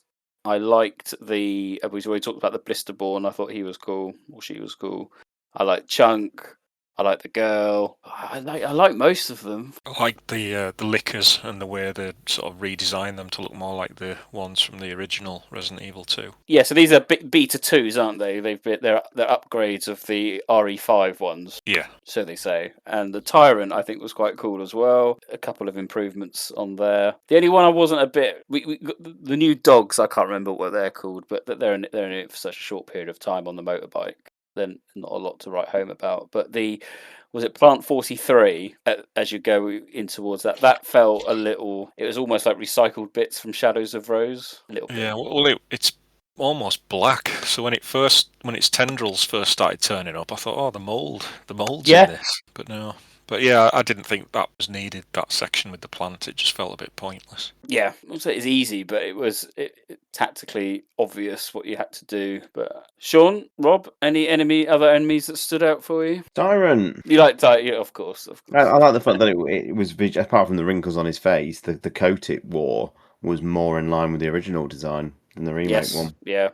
Which I appreciated a lot. But yeah, I mean, I like the original approach to lickers as well. I did find, was it just maybe just lacking one more enemy type or something? I'm surprised they didn't do a hunter. Yeah, just to spice. I don't know, just to spice it up a little bit. I don't know. It just when it didn't bother me at the time, but now you've asked the question, and I've been sat here thinking there isn't actually that wide a variety of creatures in this, given the scope and the scale of what the game covers. Particularly that I didn't particularly care much for the I can't remember the name. The dogs on the freeway. Gammers, I think they're gammers. Yeah, I wasn't particularly hot on that. I think they just needed something else for that fight. It felt like for that trip. Do we have any actual confirmation of the Titan spinner, what it is, or whether it was? I've started to update some of the pages on our encyclopedia. It's whatever Spider Shelob was from Lord of the Rings, because it's the same one. It was the same one. But whereas there's solid explanations as to the Tyrant is a Connections product, as are the lickers and the Ganget, that's fine. But there's nothing on the Titan spinner, at least I don't think there is. No, I feel like this is a throwback to the T-virus has mutated something at random. Secondary infectant, probably. That's just survived. I suspect it survived on the zombies. And I suppose that's a bigger question on the zombies in the Raccoon City. Who are they? Are they 30-year-old zombies that have suddenly come back to life, or are they BSAA agents, or a mixture of both? I think they're meant to be the original zombies, but they've been the BSAA ones. Yeah, they've been reinfected with the mutated virus, which is why some of them turn into blister heads. Yeah, I mean, the game doesn't explain it. I mean, really, they shouldn't be alive at all. But considering 28 years have passed, and it looks like they've attempted no cleanup operation whatsoever. They've obviously been performing all kinds of tests and experiments, and they might be trying to see just how long a zombie can survive if they keep feeding it. So, it works. I think I was just a bit confused because they were buried under the ground in the factory. I'm like, it just seemed very lying odd. Lying there undisturbed for so long until someone opened the warehouse. Yeah. We get the other end of that, don't we? Because there is that one zombie whose jaw is we seeing just great gory detail in the remake of 2, but then yes, Leon stumbles upon him and he's completely almost dissolved, and just it says his jaw's missing, and this is just skeletal, suggesting that this is what had happened to all the zombies. But like you say, it's kind of it's got that contradiction with the ones that are a lot more fresher. Well, he wasn't a zombie, he was just dead cop. There's obviously other corpses of a non-infected that Leon comes across. So he stands on the skull of something when the spider attacks him, and obviously Kendo as well. Like they're things that weren't actually infected seem to have actually he decayed. wasn't a zombie. I see. Yeah. So he's just been attacked by a licker, and it's cut his neck and his face, and he bled out. Was how I always took it to begin with. Yeah. And so he never got infected. Thus, the body just decayed. Whereas obviously anything with the T virus in it doesn't decay by the standards of what we've seen. It goes gaunt, but it doesn't fully die, which is, I guess, keeping in theme correctly. I will say I didn't know this was possible, but the lickers are tough. The lickers are challenging, but you can obviously apply a bit of stealth. And when you get to replay as Grace in the lab, I thought that was some of the tensest moments. I thought that was really good. I thought the lickers were disappointingly easy compared to what they were in Remake 2. They're massively underpowered in Grace's section. They're nowhere near as acrobatic. Yes. They're deliberately nerfed for Grace's section. Well, I was going to say they've actually increased and decreased consistently. Like their power is less, but their hearing is better. They've somehow made them, because in Remake 2, if you know how to you can avoid them entirely in Remake 2. Yes. They just do loops and circles. But in this version, they do actively explore and actually pay attention to any noise being made at all. So they've made them more alert, but they've made them weaker attack-wise to make up for it seems. I was massively disappointed, and this is one of my biggest sort of disappointments of the gameplay aspect, that there was no mechanics in place to turn the lickers on the zombies. Because I tried that, I tried to, I thought, this is a stealth section. but the zombies roaming around. So surely it's designed to use the liquors to clear the path of the zombies. So I was throwing like empty bottles at them, and it just wasn't really doing anything. And I was so disappointed because to me there wouldn't be any reason why they wouldn't if they're just responding to sound. Especially considering you've already got the element of like the lickers being attacking the human enemies if you set that up. So why wouldn't you? Yeah, it's a bit of a missed opportunity. Thought the same thing. I think you're right there. There's a bit of degree. The lickers are certainly more in tune, and I was able to. I think the first one you come across, there's like a tube section. I was able to lead the licker all the way out to where I basically to the beginning, the ladder where you leave Leon, and I was able. He basically followed me the whole way, and I was able to sneak past him. Meant I only had that one licker to deal with in that first lab, which I thought was a nice little tactic. I think you're right, Rob. I think that they're a lot more attuned, as you said, to sounds, and I used that to my advantage. I thought the set pieces with the lickers beyond the stupid soldier bits were quite good. I found you could run past them a lot easier. I think you're right with that, Sean. They didn't react as quick. Actually, that area that you end up with Leon in that next section where he's got all the lickers, where you're lifting up all those bits of the lab equipment with the button pushes. That I was like on my speed run, I just was like, right, I'm not going to fight any of them and see what happens. And I managed to run around every single one of them, including the fact that by the time I'd done the one and that you have to go into that room and there's two in that room that you have to push the button, all the rest of them came into that room and that room was full with 8 lickers. And I managed to run around all of them. Wow. So, yeah, that was when I was like, okay, these things are much easier to avoid than I realized. They did scare though. There's one. There's always that one crawling in the staircase. I did have some hairy moments where I was running for my life with Grace, and I was just trying to make it back to the save room by the green and the orange door, right by the staircase, because they wouldn't go that far if they were in the lab beforehand. So I had some really good tense moments with Grace with the lickers. I enjoyed that. The other two parts of that I like is the fact that they do jump at you at random. So occasionally, if you are running around, you can get accidentally pulled over by one that just leaped through the air and landed on you, and you don't really get injured until because you get like a kind of like a QTE response style thing with Leon to do it, and Grace kind of kicks them off. The other part is also the fact that like if they attack you with their tongue, which they don't do very often, it's pretty rare. But if you're playing as Leon, you can cut the tongue off. Which was a nice touch for the first time that happened in response. I just like hit the parry when it came out, and he just goes flick, and the tongue goes flying through the air, and I was like, "Oh wow, that's cool."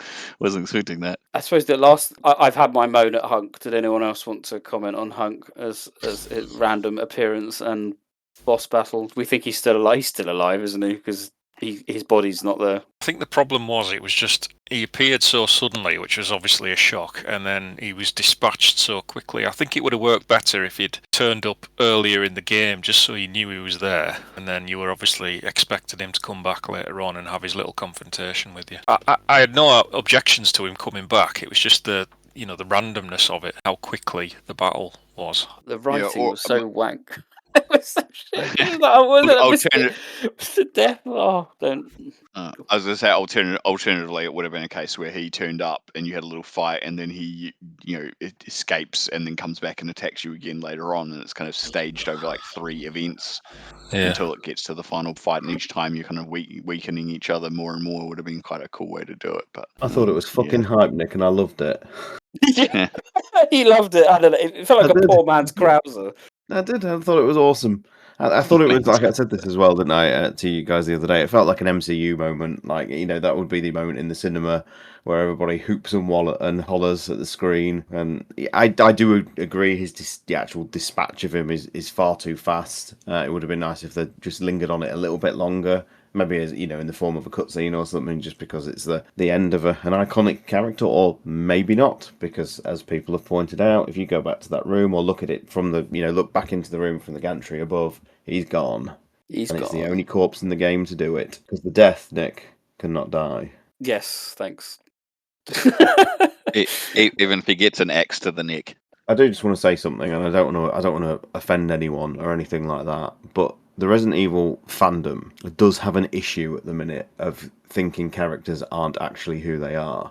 We've already had 3 months of everybody telling me Sherry was Ingrid Hunnigan and all this nonsense, and the amount of people in denial that it's Hunk, even though there are references to death throughout the fight. It's played by Keith Silverstein, who's played him since Umbrella Chronicles. Just because he's not got his helmet on, that's seemingly enough for some people to say, and he's called the commander in the game, is enough for people to say it's not Hunk. And it's like, come on, we're doing this again with a second character in nearly as many months. But it just frustrates me because, like, the fandom spends all this time wanting legacy characters back, and then when Capcom finally do it, they go, no, it's not really them. It's not really them. And it's like, come on. Do we really have to do this? It's Hunk. Just deal with it. It's Hunk. I think the only discussion, is a legitimate discussion, is about who Timu Wesker is. This Xeno character. Because it is Wesker in some capacity. Just before then, we go on to like characters and lore and that. I just want to know how everybody feels about Resident Evil 6 being fully vindicated by no longer having one of the worst vehicle sections in the series.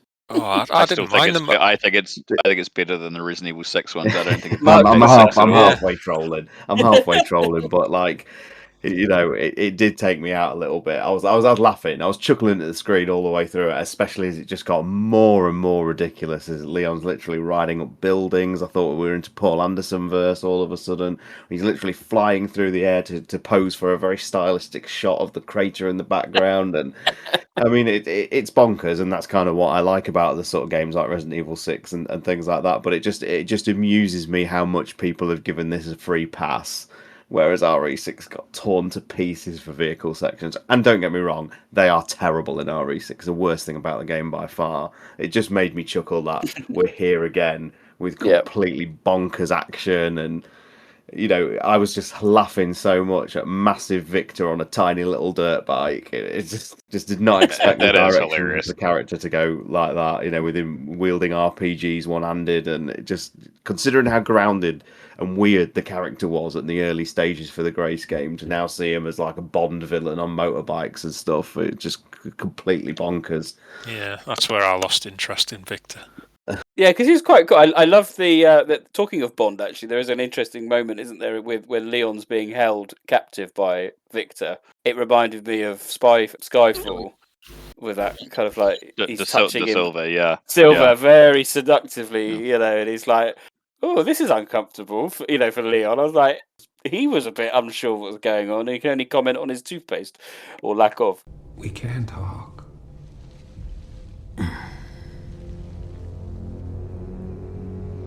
Right.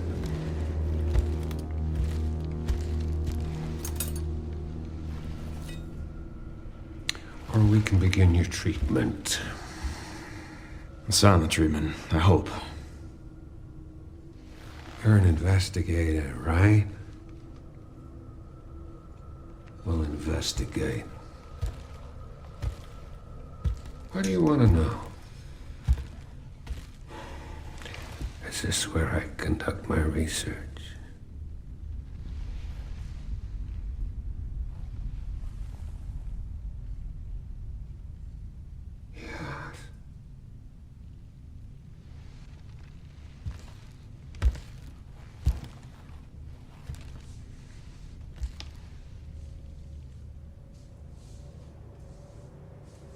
The answers to your disease here.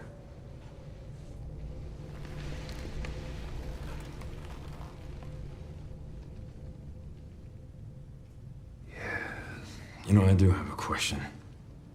When's the last time you brushed your teeth? But yeah, it was an interesting moment. I was like, oh, what's going on here, folks? But nothing quite materialised from it. Well, I want to talk about Xeno, because he's mentioned on the telephone, and then you see kind of Grace kind of siding with him a little bit and going, and then going into Raccoon. So Xeno appears to be an executive within the connections of top brass, but he is clearly a clone of some description of Wesker. It's the same Wesker model, it's the same Wesker voice actor from Remake 4. And for me, this is when I was like, oh, we've always discussed that bringing back Wesker was a cheap move, but at the same time, we've always discussed the fact that Capcom have a villain problem and they don't quite know how to resolve it.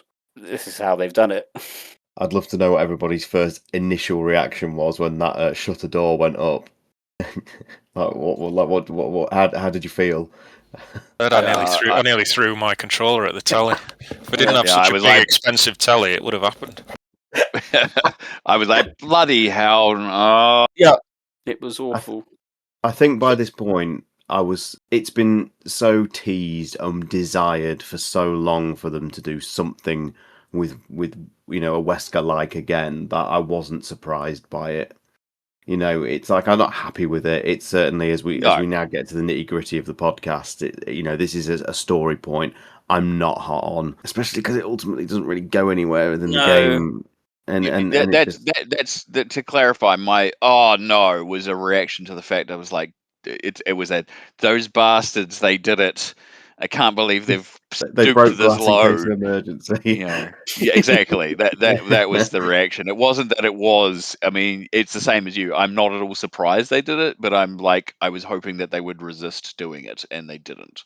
But then, what was the point in killing him off? This is, Well, I guess, to show how inferior and weak he was. But yes, again, it continues that trend of like, let's establish a villain, and they do two villains in this, to be precise, and kill both of them off. So yeah, I mean, they could, let's say Resident Evil 10 comes along. If they had kept Xeno alive, at least you could have had that moment with Chris and Wesker, which is what needs to happen. Yeah, at some but point. this is the problem. I think they're just going to do it again. This is the Yeah, problem. I think so. Yeah, establish the story. The fact that it's like the endless clones, forever clones. and it's all Paul Anderson again, isn't it? It's unfortunately, yeah, it is. There is that. And then Elpis itself being, so we are skipping ahead, but that's another Anderson point, isn't it? Kind of like, oh, my powers have gone from an injection. Like, oh my god.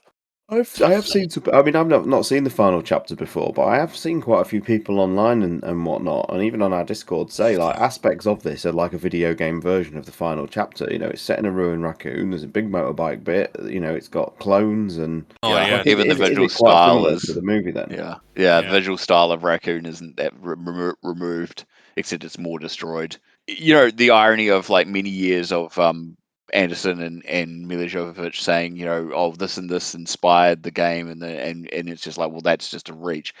This is the one where I literally could say they would be fair in saying it. There is some definite thematic, visual, and stylistic decisions made here that have very much indebted to what I would actually class as probably the worst of the Resident Evil movies. So that is saying a lot.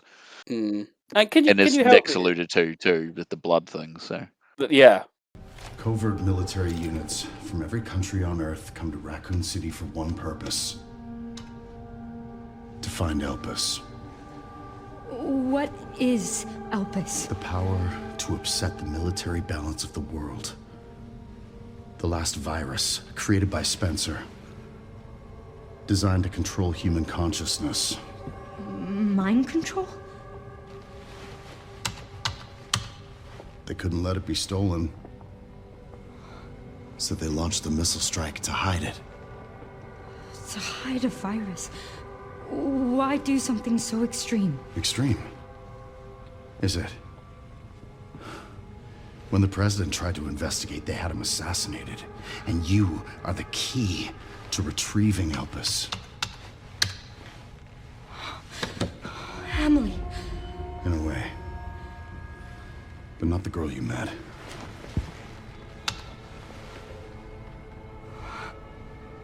So many attempts. So many failures. Such a waste. What do you mean?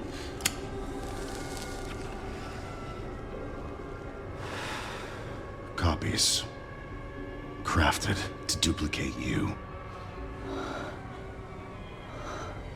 All useless.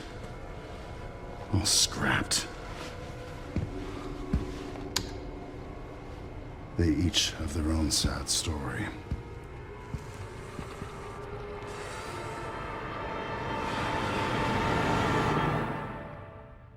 John, can you help me here? So when you first see as Leon with you see Grace in the middle of the Pandora, I think it's called, is it?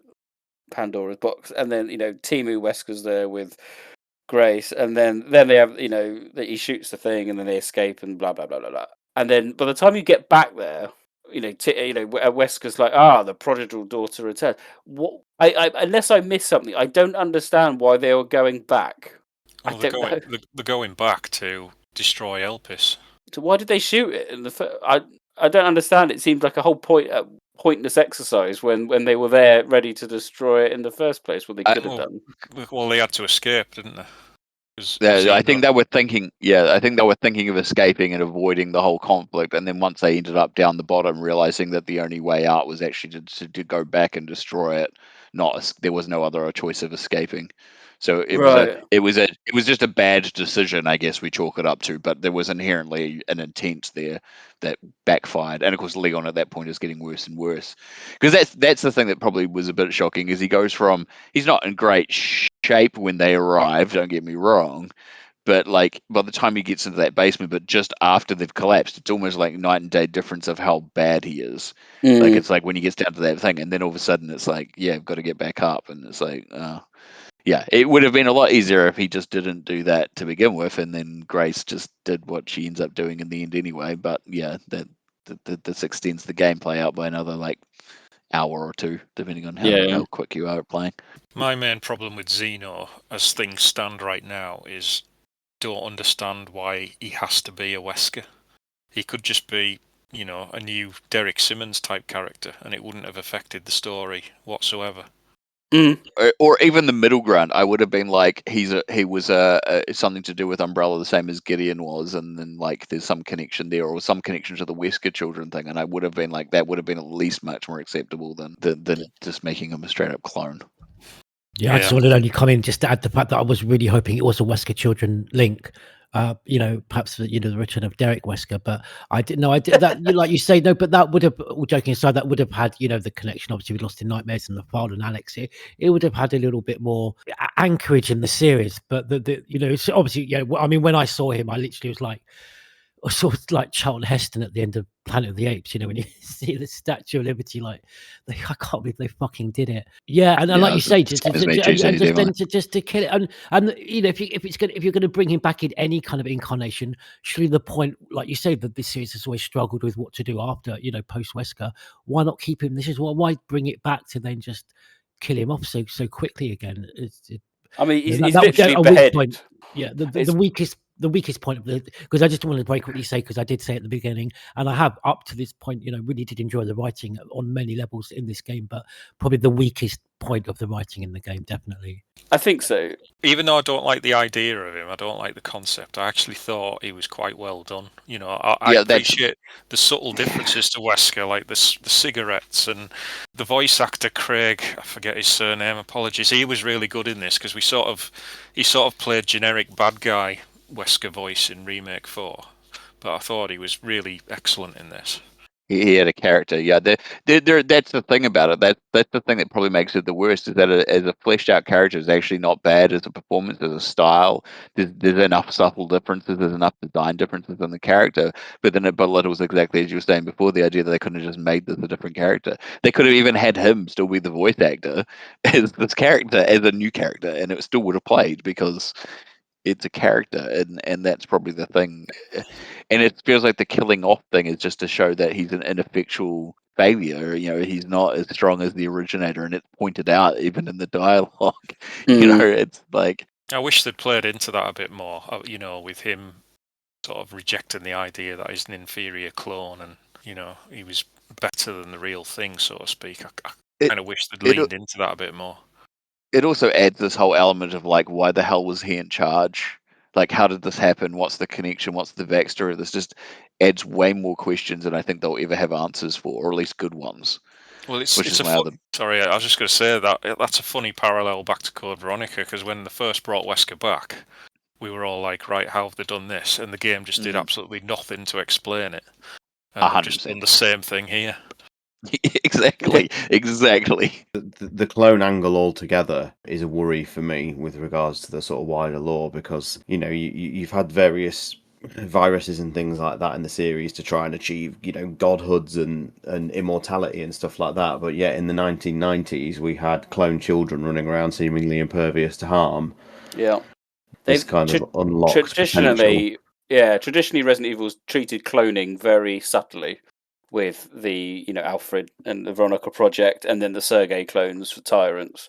this seems a little bit more in your face. And I mean, I think retrospectively we can probably say Zeno was the executive from Umbrella Corps. There's a kind of that works from that point of view, and puts to bed the discussion that Wesker himself is actually back, and that's just one aspect of it. The retcons and the changes to the lore are enormous, both with the role of the connections going forward and their infiltration of the US government, the bombing of Raccoon City, and of course the whole MacGuffin of the story of Elpis, and this desire to have a super virus that Spencer had kept for himself, that all the rival organizations wanted, hence why there was another, the operation of the laboratory underneath Raccoon City, ARC, was still going on. I did like the fact that there was Tricell and HCF boxes in ARC. That was a nice little touch. I think The hilarious irony of that for me, Nick, is that your reaction to the RPD stuff is my reaction to that. Was it?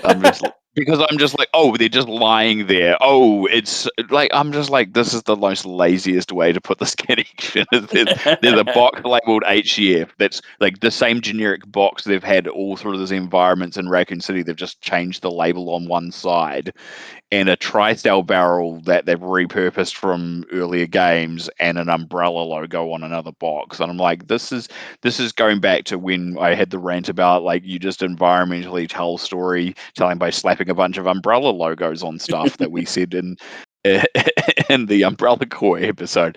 It's lazy and terrible storytelling. Whereas, like, the stuff in the RPD feels earned because of the weight of where it's located and the callback that it inherently gives.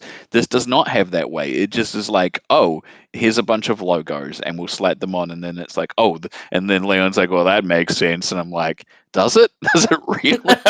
Well, I mean, I think for me it confirms that HCF is the name of the rival organisation. I think we can finally probably put that one to bed as well. I think the game's got more problems. The fact that there's a 60-page lore document at the end of the game, basically rewriting the entire history of Resident Evil, I think that's its biggest issue. I'd say rewriting's a very, very heavy lifting word there, Nick. It recontextualizes. Yeah, go on then. It doesn't rewrite things. It just confirms things that you've seen in the game and puts them in context against other things that are in the wider lore. Like, there are some definite things that I would say. There's these weird things. There's definite retcons. There's different broaches on retcons, or ones that feel like them, but they're not. They're just contextualizations or explanations. And this is the difference I think the community's had about some of these things. Some of them land and some of them don't. But when you can't quite put them into words, like, I think one of the things that is definitely true is, like, the connection, what ends up with Spencer in relation to how he's portrayed in Resident Evil 5 has to be, either feels like it could be a retcon or it could be a recontextualization, depending on what they want to do to connect those two things, because you can take it in two different ways.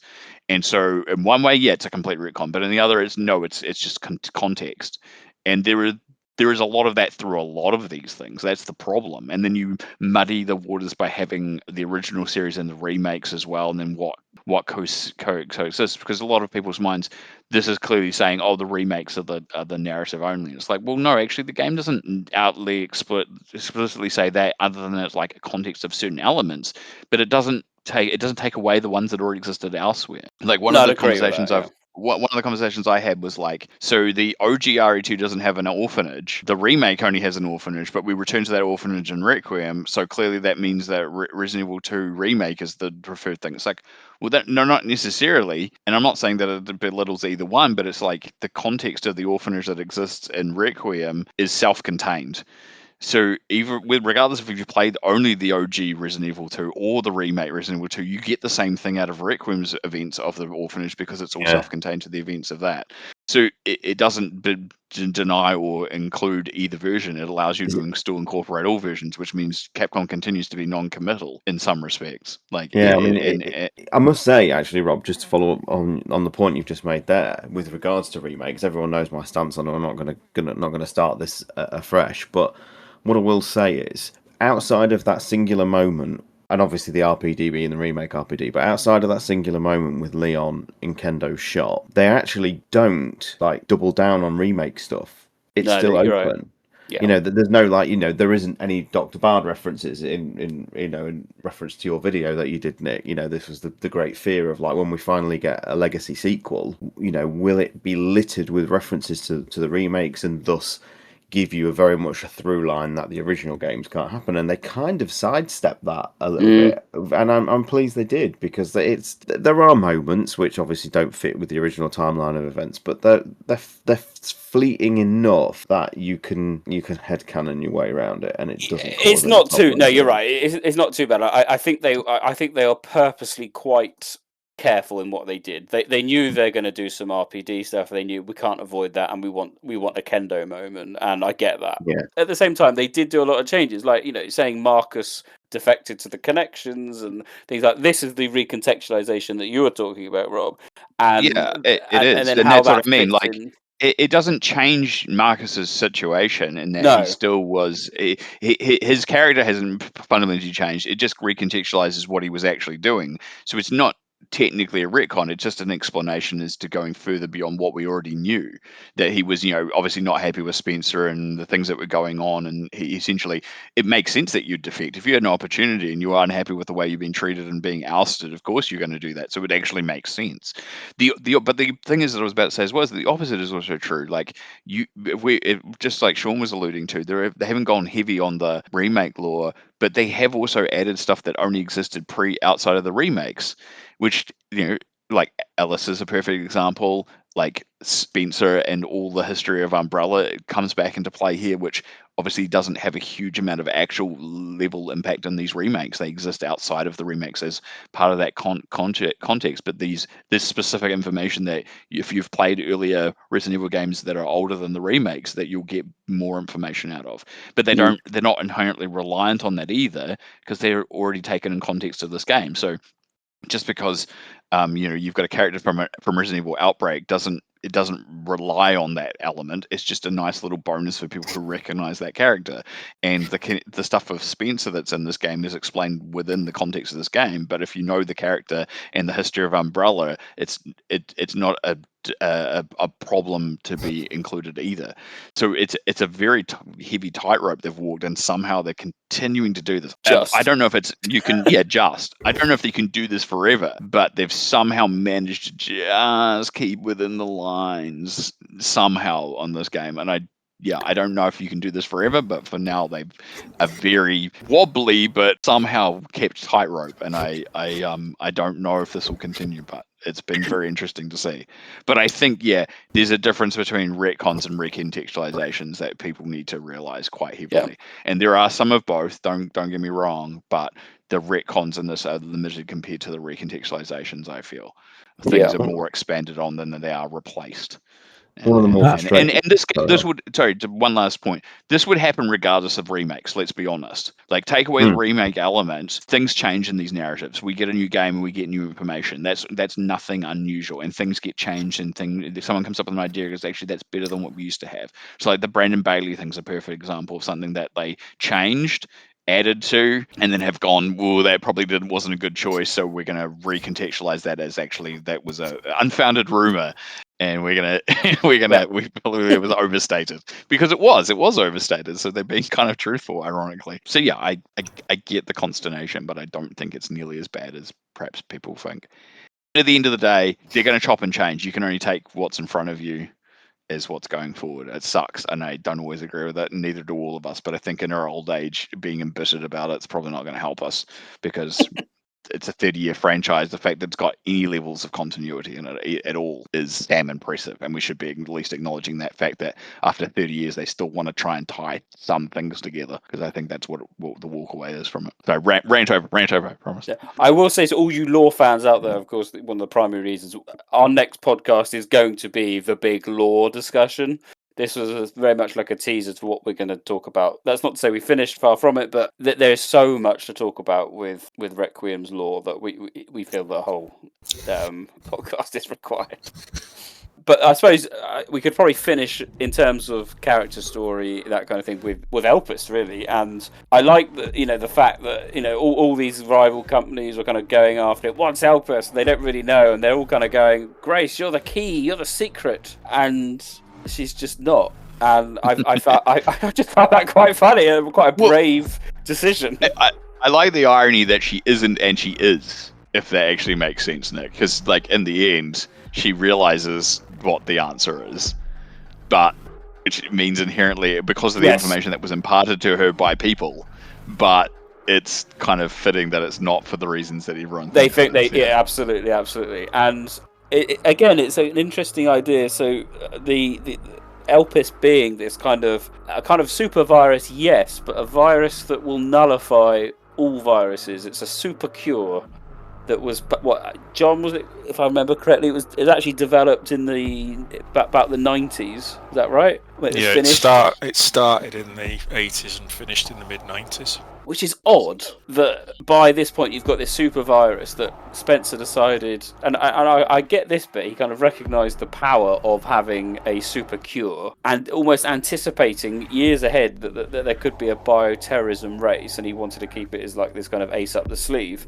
And this is what we're going to be talking about in the future kind of lore podcast. How does that gel with what we know, what was going on with Umbrella at that particular time? And we'll take a deep dive into that kind of thing. But in terms of the actual Requiem, the idea that this was something that everyone craved but wasn't, I think, was a bold decision. But a lot of the narrative that's come out of it is that flashback video with Alyssa and Spencer having that interview with one another. Does it, in your opinion, and I'll open this up to the floor, does it change Spencer's character as a whole? Is he still the mad scientist man, or is this his redemption? Is that what Capcom were going for? Were they trying to make him seem a little bit, he's misunderstood, or you don't think so? I mean, these are the questions that have been put in the community, or is it how does that work with his desire to still be, I am to become a god, which is a couple of years later? Did people miss the subtext that he's still very much operating and experimenting on children at this point, irrespective of what interviews he gives or anything like that? He's still a heinous, evil man, and it's even whether you believe his intentions are true and valid anyway. It's all could be part of just the master manipulation. It's they're taking it at face value what he actually says to Alyssa. You would go, blimey, this is quite poignant, but. If this takes place in that interviews must take place in 2004, is it? I think maybe 2005. I can't remember. When he's on the run. At this point in time, he's lost everything. Umbrella's gone to tits, and as you say, he's been experimenting on children since the 90s. He's done all sorts of nasty things to all sorts of nasty people. He still at the time got routine and experimentation going on in his European mansion. Yes, he's got all the blobs underneath. He's still asking for updates from Alex Wesker, in test subjects and things like that. So he's not, as you say. Is it just because is he telling Alyssa what she wants to hear? Yes, and there's evidence in the game that tells you this. Go on. Is that Patrick's letter? Not necessarily. No, not Patrick's letter. They're told that he's notoriously secretive, and he allows no one to have an interview with him. Yet all of a sudden, he allows her specifically to have an interview. Why would he do that? And then he chooses her to look after, to be the godmother of the child, to take the child when he dies. That's very manipulative. It tells you there's an intent behind his reasoning, and it tells you that he continues to be manipulative to be the person ahead of the game on all steps at all times. So he knew that this war was going on, and that he takes it on face value and decides to take action on it. That was my takeaway from it. Because why else would that be the case? Yeah, I agree. And he's essentially defeated the connections from beyond the grave. He's been dead for 20 years, and he still had the last laugh over everyone. Yeah, still the smartest guy in the room. Yeah.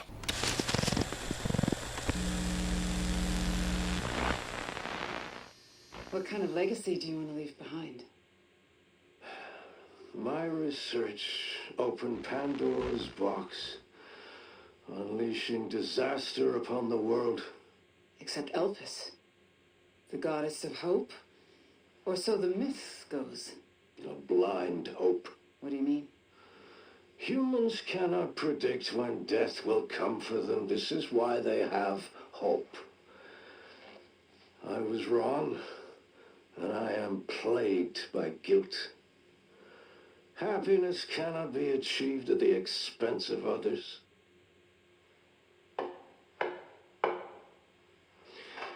I think that's enough for today. He's obviously had the foresight when creating Elpis that he realised that this was in many ways more powerful than what the T-virus was going to be, because that wasn't. I was finished by that point. This is more powerful than what anything Birkin was potentially creating. He realised the scope of Elpis and shielded it away from everyone. Yeah. I mean, you think about, if you go sort of, let's say, the events of Resident Evil 6, so you've got, like, Langshan, which is a city of 4.5 million people. That's infected. Then you've got New York infected. You've got all these bioterrorists creating their own variants.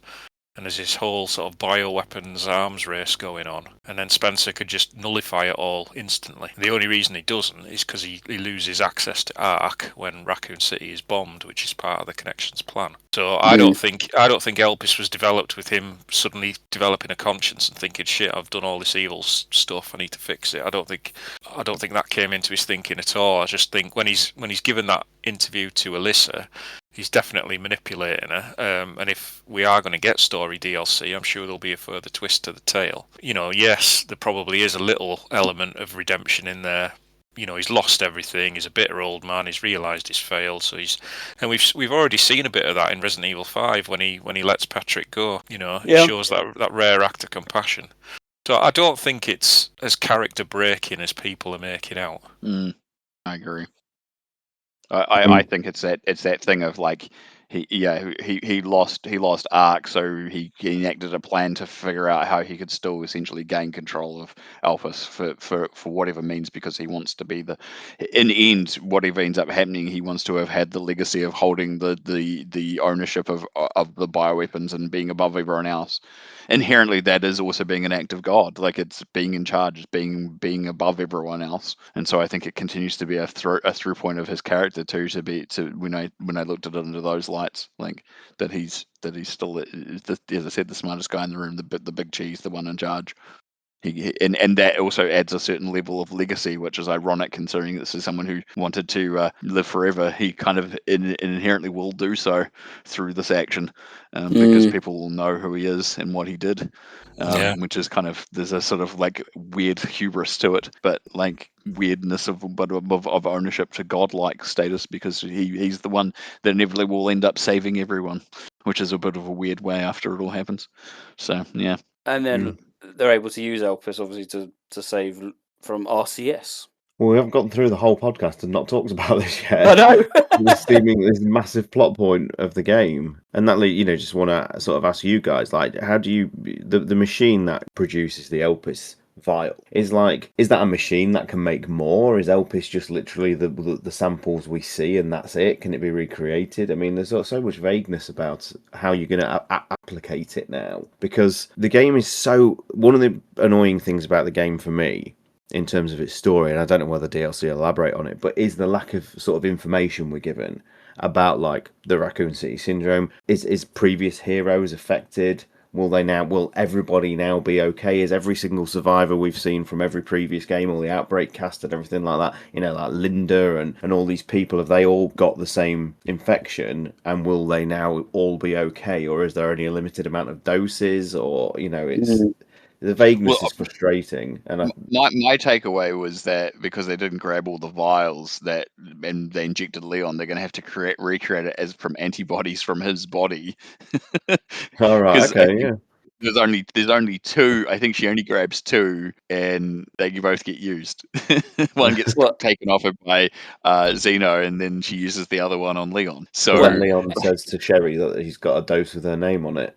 Yeah, that's just really weird. So I'm like, did he grab another one? We didn't see it off camera. Did he fight? Like, it's really weird. And what about the one used on Emily? Well, that's exactly, like, obviously they eventually got so out of Emily. And the other element of it is that makes it even more complicated is if it cures all viruses, well then what does this mean for people who've had other, and like Sherry, who've had other viruses, and her abilities, they're gone. We see the outcome of that on Zeno. So You know, there's an impact on that that's yet to be explored or discussed. With Sherry, it obviously depends how different the G virus was, because it seems that the Raccoon City syndrome has bypassed her immunity somewhat, or the G virus bonding that she's got is actually helping keep it at bay. Because in the same time frame that the game exists within, like, Leon deteriorates a hell of a lot, whereas Sherry doesn't seem to get any more than what's on her hand. But that's also not explained as an individual's thing, because there's people who've already died from RCS, and it doesn't seem to impact people at different time lengths. So Leon just perhaps is further along because he was impacted at a slightly different time. The symptoms start to show than Sherry did. Like, we don't know that. Like, that's the problem as well, because the game implies that this is not a consistent either. So yeah, it could be the antibodies, or it could just be a timing thing, but we don't have an answer either way, and thus also we don't have an answer about the G virus impact either. So it could or couldn't be.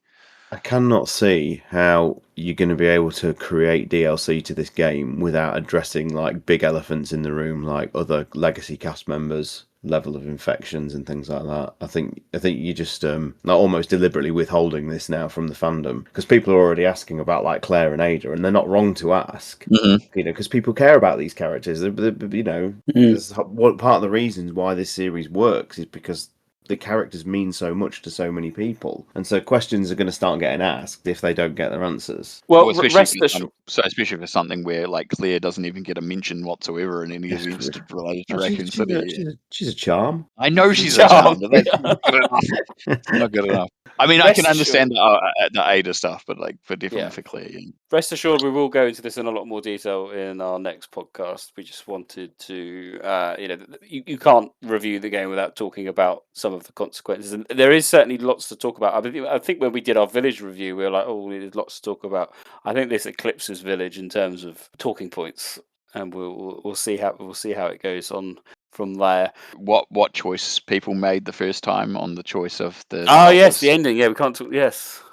So I went destroy because the game, I think, manipulated me into making that choice, and then obviously it plays out. You get the credits, and then you get the Nakanishi Master Troll question.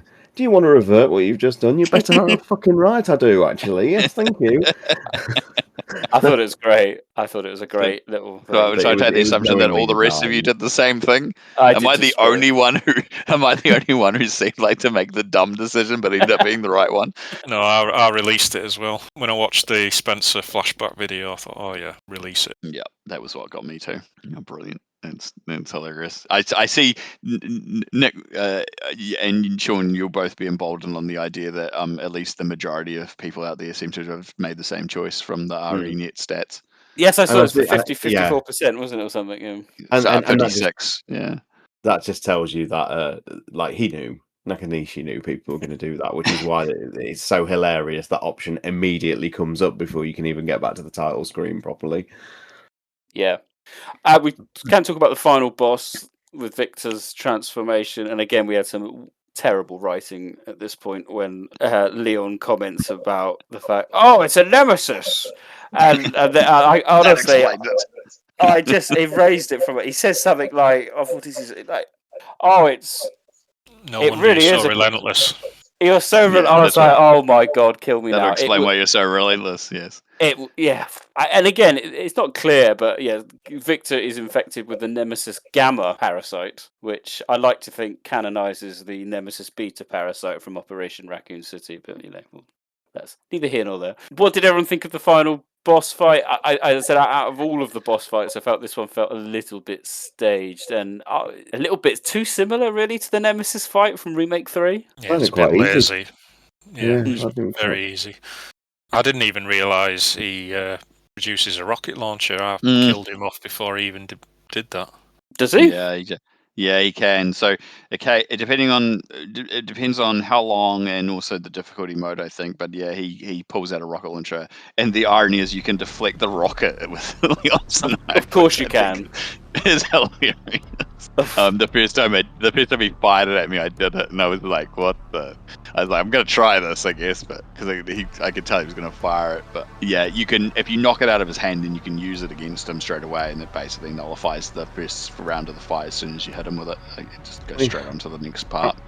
I can't explain what I did on during the battle, but I swear I wish I'd recorded it. The fight for me lasted probably less than 90 seconds, so I don't know whether him pulling out the RPG is time based or anything like that, because he did it super early into the fight. I knocked it out of his hands, grabbed it, hit him, and it was over. And I thought that can't be it, surely. And then it went to the final phase, and game was ended. I thought it was such an underwhelming and really abrupt couple of boss fights I found. There are some weird triggers in this game that people have noted that have to do with like certain like skill set things, because there's people who have figured out a way to manipulate the hunk fight. I don't know if you guys have seen this, that you can essentially, if you get the conditions right, you can one hit kill him with the contextual response, and there's triggers related to what's going on in the game, and I'm just wondering if it's the same thing for that boss fight, depending on how the game's been up until that point, or what was the last section went like. You end up getting the rocket launcher dropped early and the fight ends up being easy, because the first time he dropped the rocket launcher, I died before he fired it, even because I remember what happened. I can't remember, but it was real quick too, Sean. The next time he did it, he didn't do it as quickly, but he definitely pulled that rocket launcher out within the first 60 seconds. I just kept getting hit by his electric. I couldn't avoid the electric bits. It's a bit weird. So I've worked this out later, because I was having the same problem. The first electric bit I could avoid, but the second bit where he jumps and lands, I was getting hit every time, and it was getting annoying. I realized the easiest way to avoid it is just run towards him. So the platform that he's on, he leaps in the air. Once you know he's going to do it, you just run in the direction he's already landed. And of course, he just jumps over your head and lands way off in the distance, and you never get hit. I was always running sideways because that made sense to me. But yeah, no, you run forward and that avoids it. So nice and easy. I wasn't very good in the first stage of that fight, and I used up too much ammunition. And so when it got to the second fight, I was actually quite low on ammo at this point, and I was beginning to panic. I know it does let you go to your box and do some upgrades, but it was tight. It was really tight. And the kind of tactics I had worked relatively well, so I saved the Uzi for when all the multiple blobs came up and just went like that, and that seemed to work quite well. And then I had to get really good at basically pulling off, one hits all the other blobs that come up, all on the arms and stuff. If I missed, I think I probably had about 5 misses. Any more than that, I would not have had enough ammo to actually complete the game. And after about 5 attempts, I was starting to panic a little bit that I wasn't going to be able to physically do it, because I was running out of ammo. But I eventually pulled it off, and I was quite pleased with it. I think it was a good fight. I think the area could have done with a little bit bigger. It's quite a cramped staging area, but I thought the acting at the end was quite exceptional, really, with Grace and Leon, where they're just we're not getting out, we're just going to sit here. I thought, that's nice. Did anyone else notice that this does what the Remake 3 also didn't do again? It's not just me. What do you mean? Leon finishes him off with a magnum the same way. He takes out the limbs first, and then he shoots it last shot. It's like pissed off like the original remake of original Resident Evil 3. Yeah, I shamefully didn't recognise that, Rob. I feel like a fake fan. There are so many callbacks to the entire franchise in this game, and that has got to be intentional. I'm sorry, that's stupidly obvious. But sorry, Sean, I didn't think it was as obvious. It was obviously not as obvious as I thought it was. No, I can't believe that. I feel ashamed. You also obviously defeat. Well, like, are the comms permanent? Is Leon's comms permanently open? Is Sherry just sat there, like, head on desk? Like, what is he fucking quipping all this shit for? The fact you hear a bleep every time tells me probably not, but maybe I don't know. Maybe she can hear everything he's saying, and he can't hear her until the comms are reopened.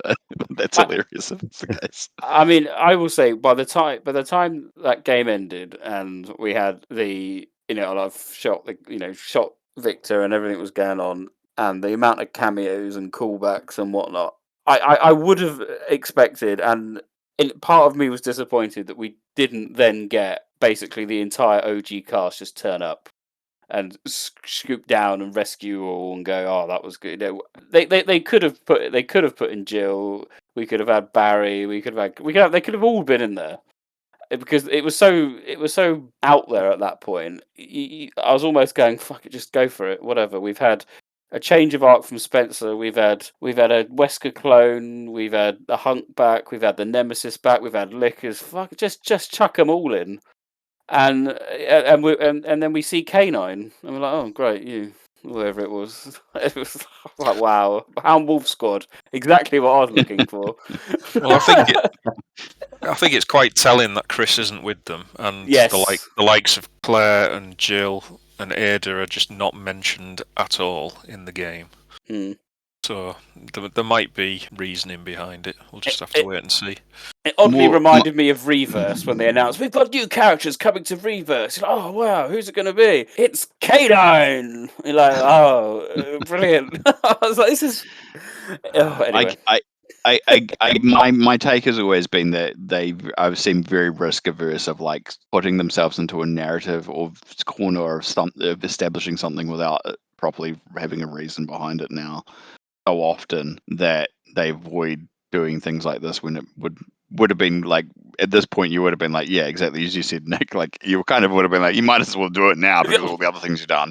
But in case they're like, we don't want to establish how exactly Claire looks at this age now, so because that means we're stuck into doing this now, or we're going to bring a character that we haven't seen for a while, like we need to then build that and find the face model and all that sort of stuff, so we're not going to bother doing that until we actually have to do it, and all these things. Like I feel like there's a bunch of like narrative and technical reasons why they don't do these things sometimes. So it's the wider MCU issue, isn't it? Like every single character individually is dealing with these world-ending subplots when people who could specifically help are a phone call away, and they just don't do it. And you know why they don't do it. It's just not logistically possible a lot of the time. Yeah. I mean, it's less so for video games, I suppose, but still that thing of like, oh, in case we want to do something with them, all of a sudden it's like that's not going to tie up because they should have been helping Leon at that point. You know? To be honest, I think one of the most brain dead things they ever did, and this is probably why Requiem is so light on legacy things, is the Chris reference in Shadow of Rose. Oh yeah, because you've just locked that character in now.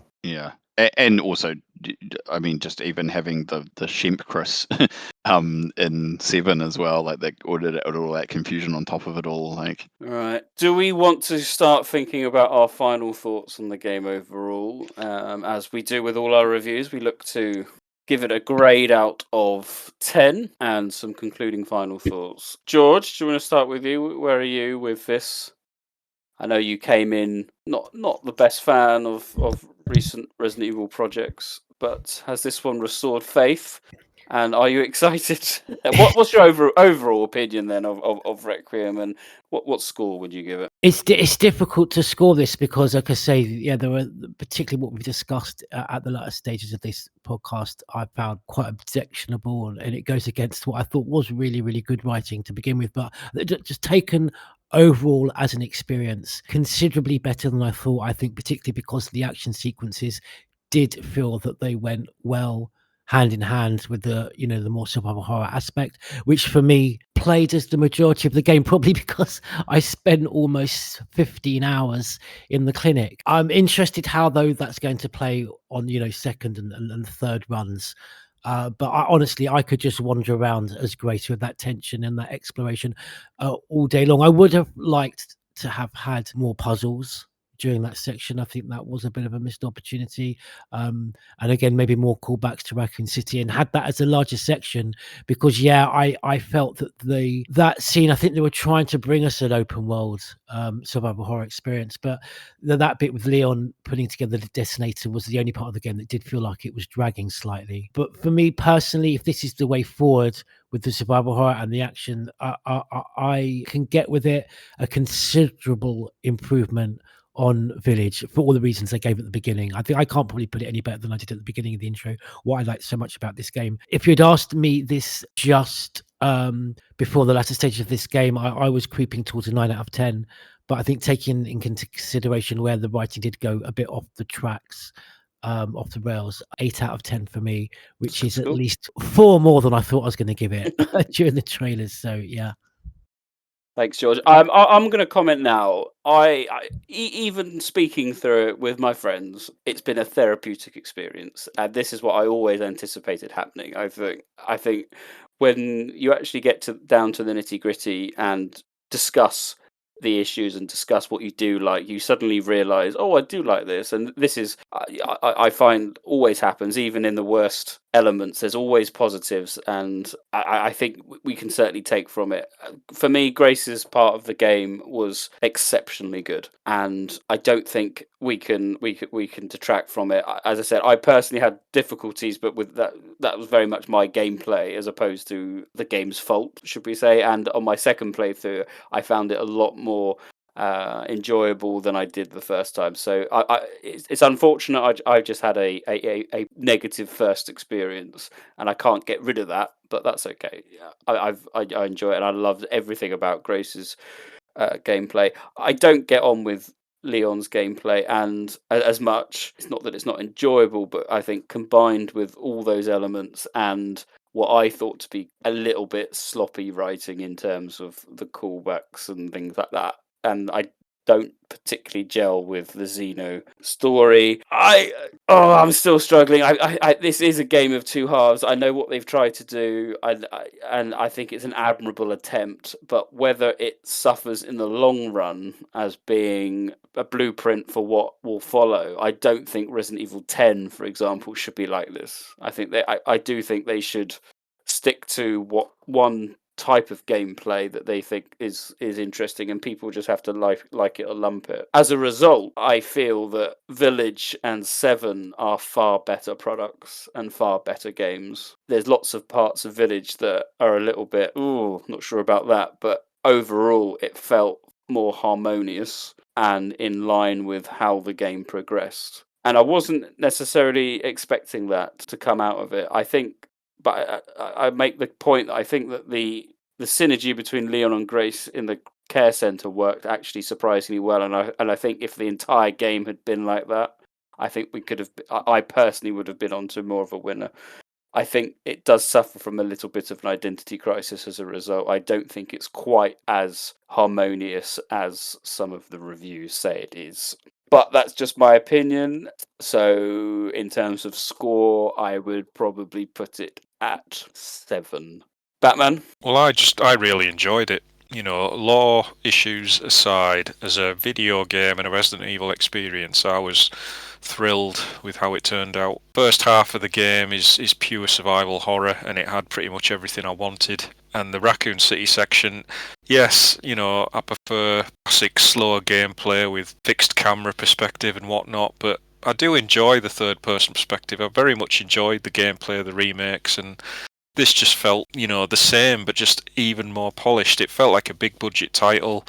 You know, the graphics, the sound design were exceptional. The voice acting is probably the best in the series. And I just had a really good time. And I hope we just get some story DLC just to flesh out the story a little bit and explain a few more things. But overall, very, very happy. I'd give it a 9 out of 10. I think it's better than Village, but I'm not sure if it's better than 7. Romby?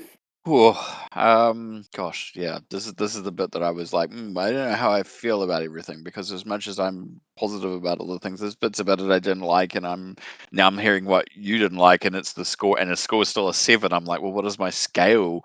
Comparatively, because like this is the thing. One thing I will say before I even go down this road, because it's probably something I should have mentioned earlier, is that I'm exceptionally impressed by the marketing campaign that Capcom put on this to not give too much away. And retrospectively looking back at those trailers, barring the Raccoon City reveal, which they put out straight away, most of what's in those trailers is probably about 90% in that first hour or so, which is really impressive considering how spoiler heavy some of those, especially launch trailers, have been in the past, and how Capcom's not been the best at hiding stuff. And in that respect, they've like managed to create an involving mystery that got people engaged and interested, and then didn't manage to ruin it like at all realistically from a marketing campaign, and then left some actual genuine surprise, which I think is the positive I can walk away, regardless of how I feel about some of the choices or the decisions, is at least that they were exciting because I got to reveal them. And it's the first time in a long time I felt like I actually went on a journey in one of these games without too much expectations of where I was going to go based on what they were putting out. So in that perspective, it's definitely helped my engagement and interest in this game. Do I like all the decisions that are made? No. Do I like all the gameplay elements that are in it? No. But do I think that they're also got really good ones and really great gameplay moments? Oh yes, definitely. And so my scale is more like, I think I would give this an 8 out of 10, but compared to what Nick's scale is of 7 out of 10, it's more like a 9. But on my own scale, it'll be like an 8. I think this is a great middle ground. I don't agree with you, Nick, that they should stick to one type, because I think that's a problem that's bigger than just doing this again. I know that sounds not great for you, but I think fundamentally, based on the reaction and the reviews out in the wider audience, for now, at least another game in this style where you have two styles probably wouldn't be bad. But if they also went down that path where they just went with one style in one game, I'd be okay with that. It's just depends on where you sit, I think, about those styles. I'm happy to play in first person or third person. You are less inclined to enjoy Leon's stuff, so I can understand that. But I'm not sure if... I think their takeaway will be this sold really, really well and was really successful. Let's do more of that, at least for another 1 or 2 more games, which is what it'll be, because that's what this franchise tends to be before it reinvents itself again. Yeah, tough call. I genuinely loved moments of it and despised other bits, and but overall it's a really good experience and definitely one of the better games in recent years. Starstone? Yeah, I mean, going through Requiem made me realise something, that as much as I loved Resident Evil 7, and I still hold that very high up in the sort of in my personal ranking of the games and things like that, Village was all right. I think time hasn't been as kind to Village. I think problems with its storyline become more and more apparent as the years go on. But what this made me realise is this series is all about like legacy characters and that legacy storyline. And as much as I enjoyed my time with Ethan, like having the likes of Leon and Sherry back, as well as, you know, newcomers like Grace, it's all good. But it just made me realise how invested I still am with that older storyline, the older characters and things. And I wasn't expecting, like, as I said earlier, the RPD stuff and the emotional resonance that I got from it. The weight of the legacy hit me hard, and I'm eternally grateful for it. The gameplay itself, I think, is stunning. I think it's one of the best playing Resident Evil games. I think Capcom are just unstoppable in terms of being, you know, just master work designers of this kind of stuff now. And we haven't really talked about it, but just round out the review, I just want to say another banger, day one banger out the door. No, you know, no huge patches, no, you know, massive game breaking bugs or anything like that. Like the polish and the just the sheer level of quality on display and the wealth of, you know, what there is there is stunning and honestly industry leading at this point. I've talked about how much like the first half of the game gave me feelings of being in that mansion 25, 30 years ago. So, you know, it's ticked all the right boxes for me in terms of a game. I have some pretty big issues with the story that we've talked about. We're going to go into it a lot more in depth in the lore episode that we're going to do. But I'm less animated and angry about these kind of things now as the years have gone on. I'm too old now to truly be that, you know, that upset about things. And I'm sure it's part of our job to try and make it sort of cohesively work and weave in. So with all that in mind, the game worked on a massive level for me. Some of the issues I possibly have with it are not really issues at all. We're talking like nitpicking level of things. So in terms of a score, I would probably give this a strong 9. And if I was to say where it exists with the rest of the series, I might even put it a pinch higher than Resident Evil 7. And that's massive for me. So yeah, very pleased with it as a game. Yeah, I think I'm a bit of the odd one out on this one, but that's okay. That's why we're all here. But I hope everyone has enjoyed our first look at Resident Evil Requiem. As we've already mentioned, there's plenty more to come. We're going to be doing a big lore dive through, and we're going to get your call-ins as well from the community. That does finish our review, but we do have time for a Requiem edition of Neptune's Biohazard Quiz. The ultimate test of Resident Evil knowledge returns. 100 podcasts later. Jesus Christ. That's a fucking question, isn't it? I'm getting a big fat 0 this week. Yeah, I'm not going to get any of these. I'm not going to say anything because I know that you'll just change the answer or something. Like, you don't even know what the answers are. Can I just ask, have you had all of these questions independently verified? And still, things don't quite go to plan. You only have to probably get it right. Welcome to Neptune's Biohazard Quiz. Batman.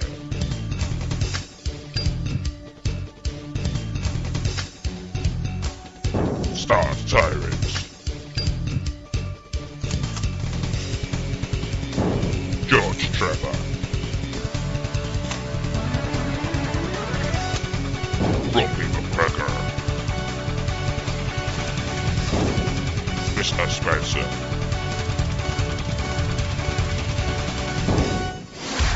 Neptune's Biohazard Quiz. So we'll quickly go through this. This has been a long podcast. Clear your desktops. Question number 1. In what year was the first treasurer appointed to Rhodes Hill Chronic Care Centre? I think this is quite an apt question because there's a lot of debate about this when the when the demo dropped and we were able to dissect it. So, what year was the first treasurer appointed? You can see it on the sign. Question number 2. What is the name of the girl, aka Subject 170? What is her real name? Question number 3. Other than the characters actually in the game, can you name 2 victims of RCS as listed in the file? Right at the beginning of the game, we've already mentioned one. Question number 4 came in from our patron Umbrella Inc., who I will say was 10 minutes away from spoiling this for me in the game, so he got very jammy in sending this, otherwise he would have been told off. How much does the Tyrant CM-T501 cost in the ARC manual? He was very lucky. If he had said that, as I said, 10 minutes earlier, I'd have been, what? Very jammy. Yeah, so how much does the Tyrant cost in money, in dollars, according to the ARC manual? And finally, question number 5. Who were the Chunk Twins? What's their names? They're the 5 questions. Join us after this when we'll run through those answers. I do have a question. When's the last time you brushed your teeth? Hey, can you hear me? Leon, I've been trying to reach you. Sorry, I was a little tied up. Dr. Gideon has been expecting you. Funny. I don't remember getting an invitation. I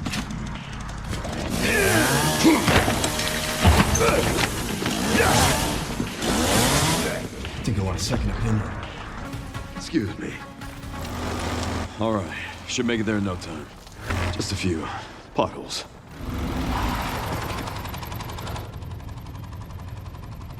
Should have worn a helmet. Well, that's my cardio for the week. Hey, you. I was just resting my eyes. Let me guess. You must be the town lumberjack. Oh,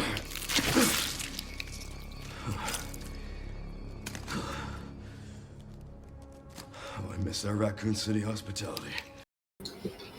Quite challenging questions, I think, gentlemen. You had to have read a lot of files for this. So let's see how well everyone has done. So what year was the first treasurer appointed to Rhodes Hill Chronic Care Centre? Stars Tyrant. I read the board.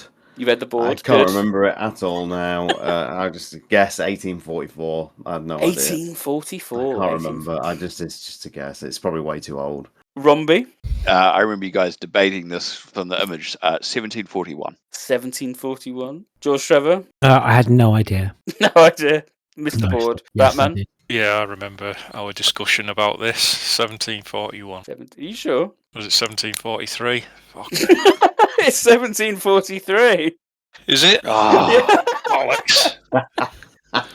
Bollocks. I'm sure it was 41. I think there was a mistake that it was a 1 when it was 40. You thought Was that what it was? You got so trying to figure it out. God damn it, I went with the option I thought it was. I was like, I'm pretty sure it was the older number. It's 41. It's 41. God damn it. Fuck. All right. Sorry, John. Question number 2. What is the name of the girl? That is the name of the BOW, aka Subject 170. We'll start with Batman on this one. Marie. George Trevor. Yeah, I knew this one. This is Marie. Romby. Marie, because I've done the whole thing to pick up a doll. Yes. Stars Darren. Marie. It is points all round. Nice question. Nice. Question number 3. Other than the characters in the game, name 2 other victims of Raccoon City syndrome as listed in the file. Romby, we'll start with you for this one. Oh, okay, I can remember Michael Warren, but I can't remember the other one. Just the one, Michael I've just Warren. got the one. I can't remember the other one. Yeah. Okay. Stars Darren. Same. I can only remember our old mayor, I'm afraid. I couldn't recall any of the others. Couldn't remember. George Trevor. No, I missed this entirely. I didn't know either. Right at the beginning of the game. This must have been where I missed it out, because Michael Warren I would have picked up on it, and I did notice when I was going through the files, because I love to collect the files, that I think the first two was it one of the first two? Because the first two files in this game, I missed them. I think I got every single other one, but I always I'm gonna have to go back. This presumably was at the hotel then. Yeah, this file's in your inventory. I think. Oh, yes, that's why then I didn't go into the inventory and read them like with Code Monica. Okay. Batman. Michael Warren. I think is it E. Wilkins? Because people have been speculating he might be related to Mark from Outbreak. Correct. Points there to Batman. Batman can get the full point. Michael Warren, E. Wilkins, H. Ramirez, and K. White were your possible answers. So full points Batman, half a point, 4 stars, and Romby. Question number 4 was how much does the Tyrant T501 cost as per the ARC manual? George? No, sorry, I didn't know this. No, couldn't remember. Romby? I can't remember either. Lots of money. Yes, that is correct. It is lots of money. Yay, point, yay! Batman, did you know? Is it $120 million? $20 million. Stars Tyrant? $120 million. It's correct. It is $120 million. Yes. Quite cheap compared to Nemesis, I thought. Finally, then, who were the Chuck twins? I knew this. Oh, proceed. Go on. Oh, sorry. I was just talking to myself then. No. Yeah. Thomas and Timothy. Okay. Romby? Yeah, Thomas and Timothy is what I had as well. Stars Tyrant? I had no idea. I could not remember. I remember there were 2 names that sounded, or at least had alliteration there, so I just randomly wrote down Carl and Kurt. Carl and Kurt. I had no idea. I can't remember. Batman, did you know? I honestly couldn't remember, unfortunately. Oh, well, it's points to George Trevor and Romby there. Yes, Tom and Tim Jackson were your answers. So well done. Let's have a look at those final scores. An good, relatively high scoring. Finishing last, but actually not too bad. With 2 out of 5 is George Trevor. And in joint second is Romby and Stars Tyrant with 2.5 each. But the podcast winner with 3 out of 5, it's the Batman. Hey. Yeah. Excellent. Well done. Well done. But as I say, next. Can I have a steward's inquiry? Because I added all these dates from the board onto the timeline the other day, and I've got 1741. Oh, John, was steward have already? Yay! Hold on. New game, same quiz. So we're into VAR on the podcast now. Yeah. Hold on. I may have written it down wrong. How much stoppage time are we adding for this recording? I like the fact that there's a steward's inquiry now. It's hold on. Well, if you research your bloody quiz questions, how many times have we been here before? I could have sworn. Hold on. What does the wiki say? Hold on, Wikipedia. What does the wiki say? Here we go. Shit. I've been into the wiki and I can see it too. It's so clear. Establishment 1741. Sure, you guys said this too. This is the reason why I said it. Because there was a debate whether it was a 1 or a 7, I think, was originally. I was like, where the hell did the 3 come from? Yeah. I was so confident, and you totally threw me then when you went, are you sure? So was I confident. Bastard. Why am I so stupid at these things? Yeah, I think that your debate was it 1711 or something? 1711, that's right. Yeah, that was the. Yeah, so that's legendary. That is. It's so annoying. It's so annoying. Now, let's have a look at those final scores, recontextualized or retconned. Let me say, Batman 4 out of 5. Congratulations. Hey. Rob now finishes definitively in second place with 3.5 stars, 2.5. George still 2. Oh dear. That does finish the quiz. Join us next time. We'll have some more questions.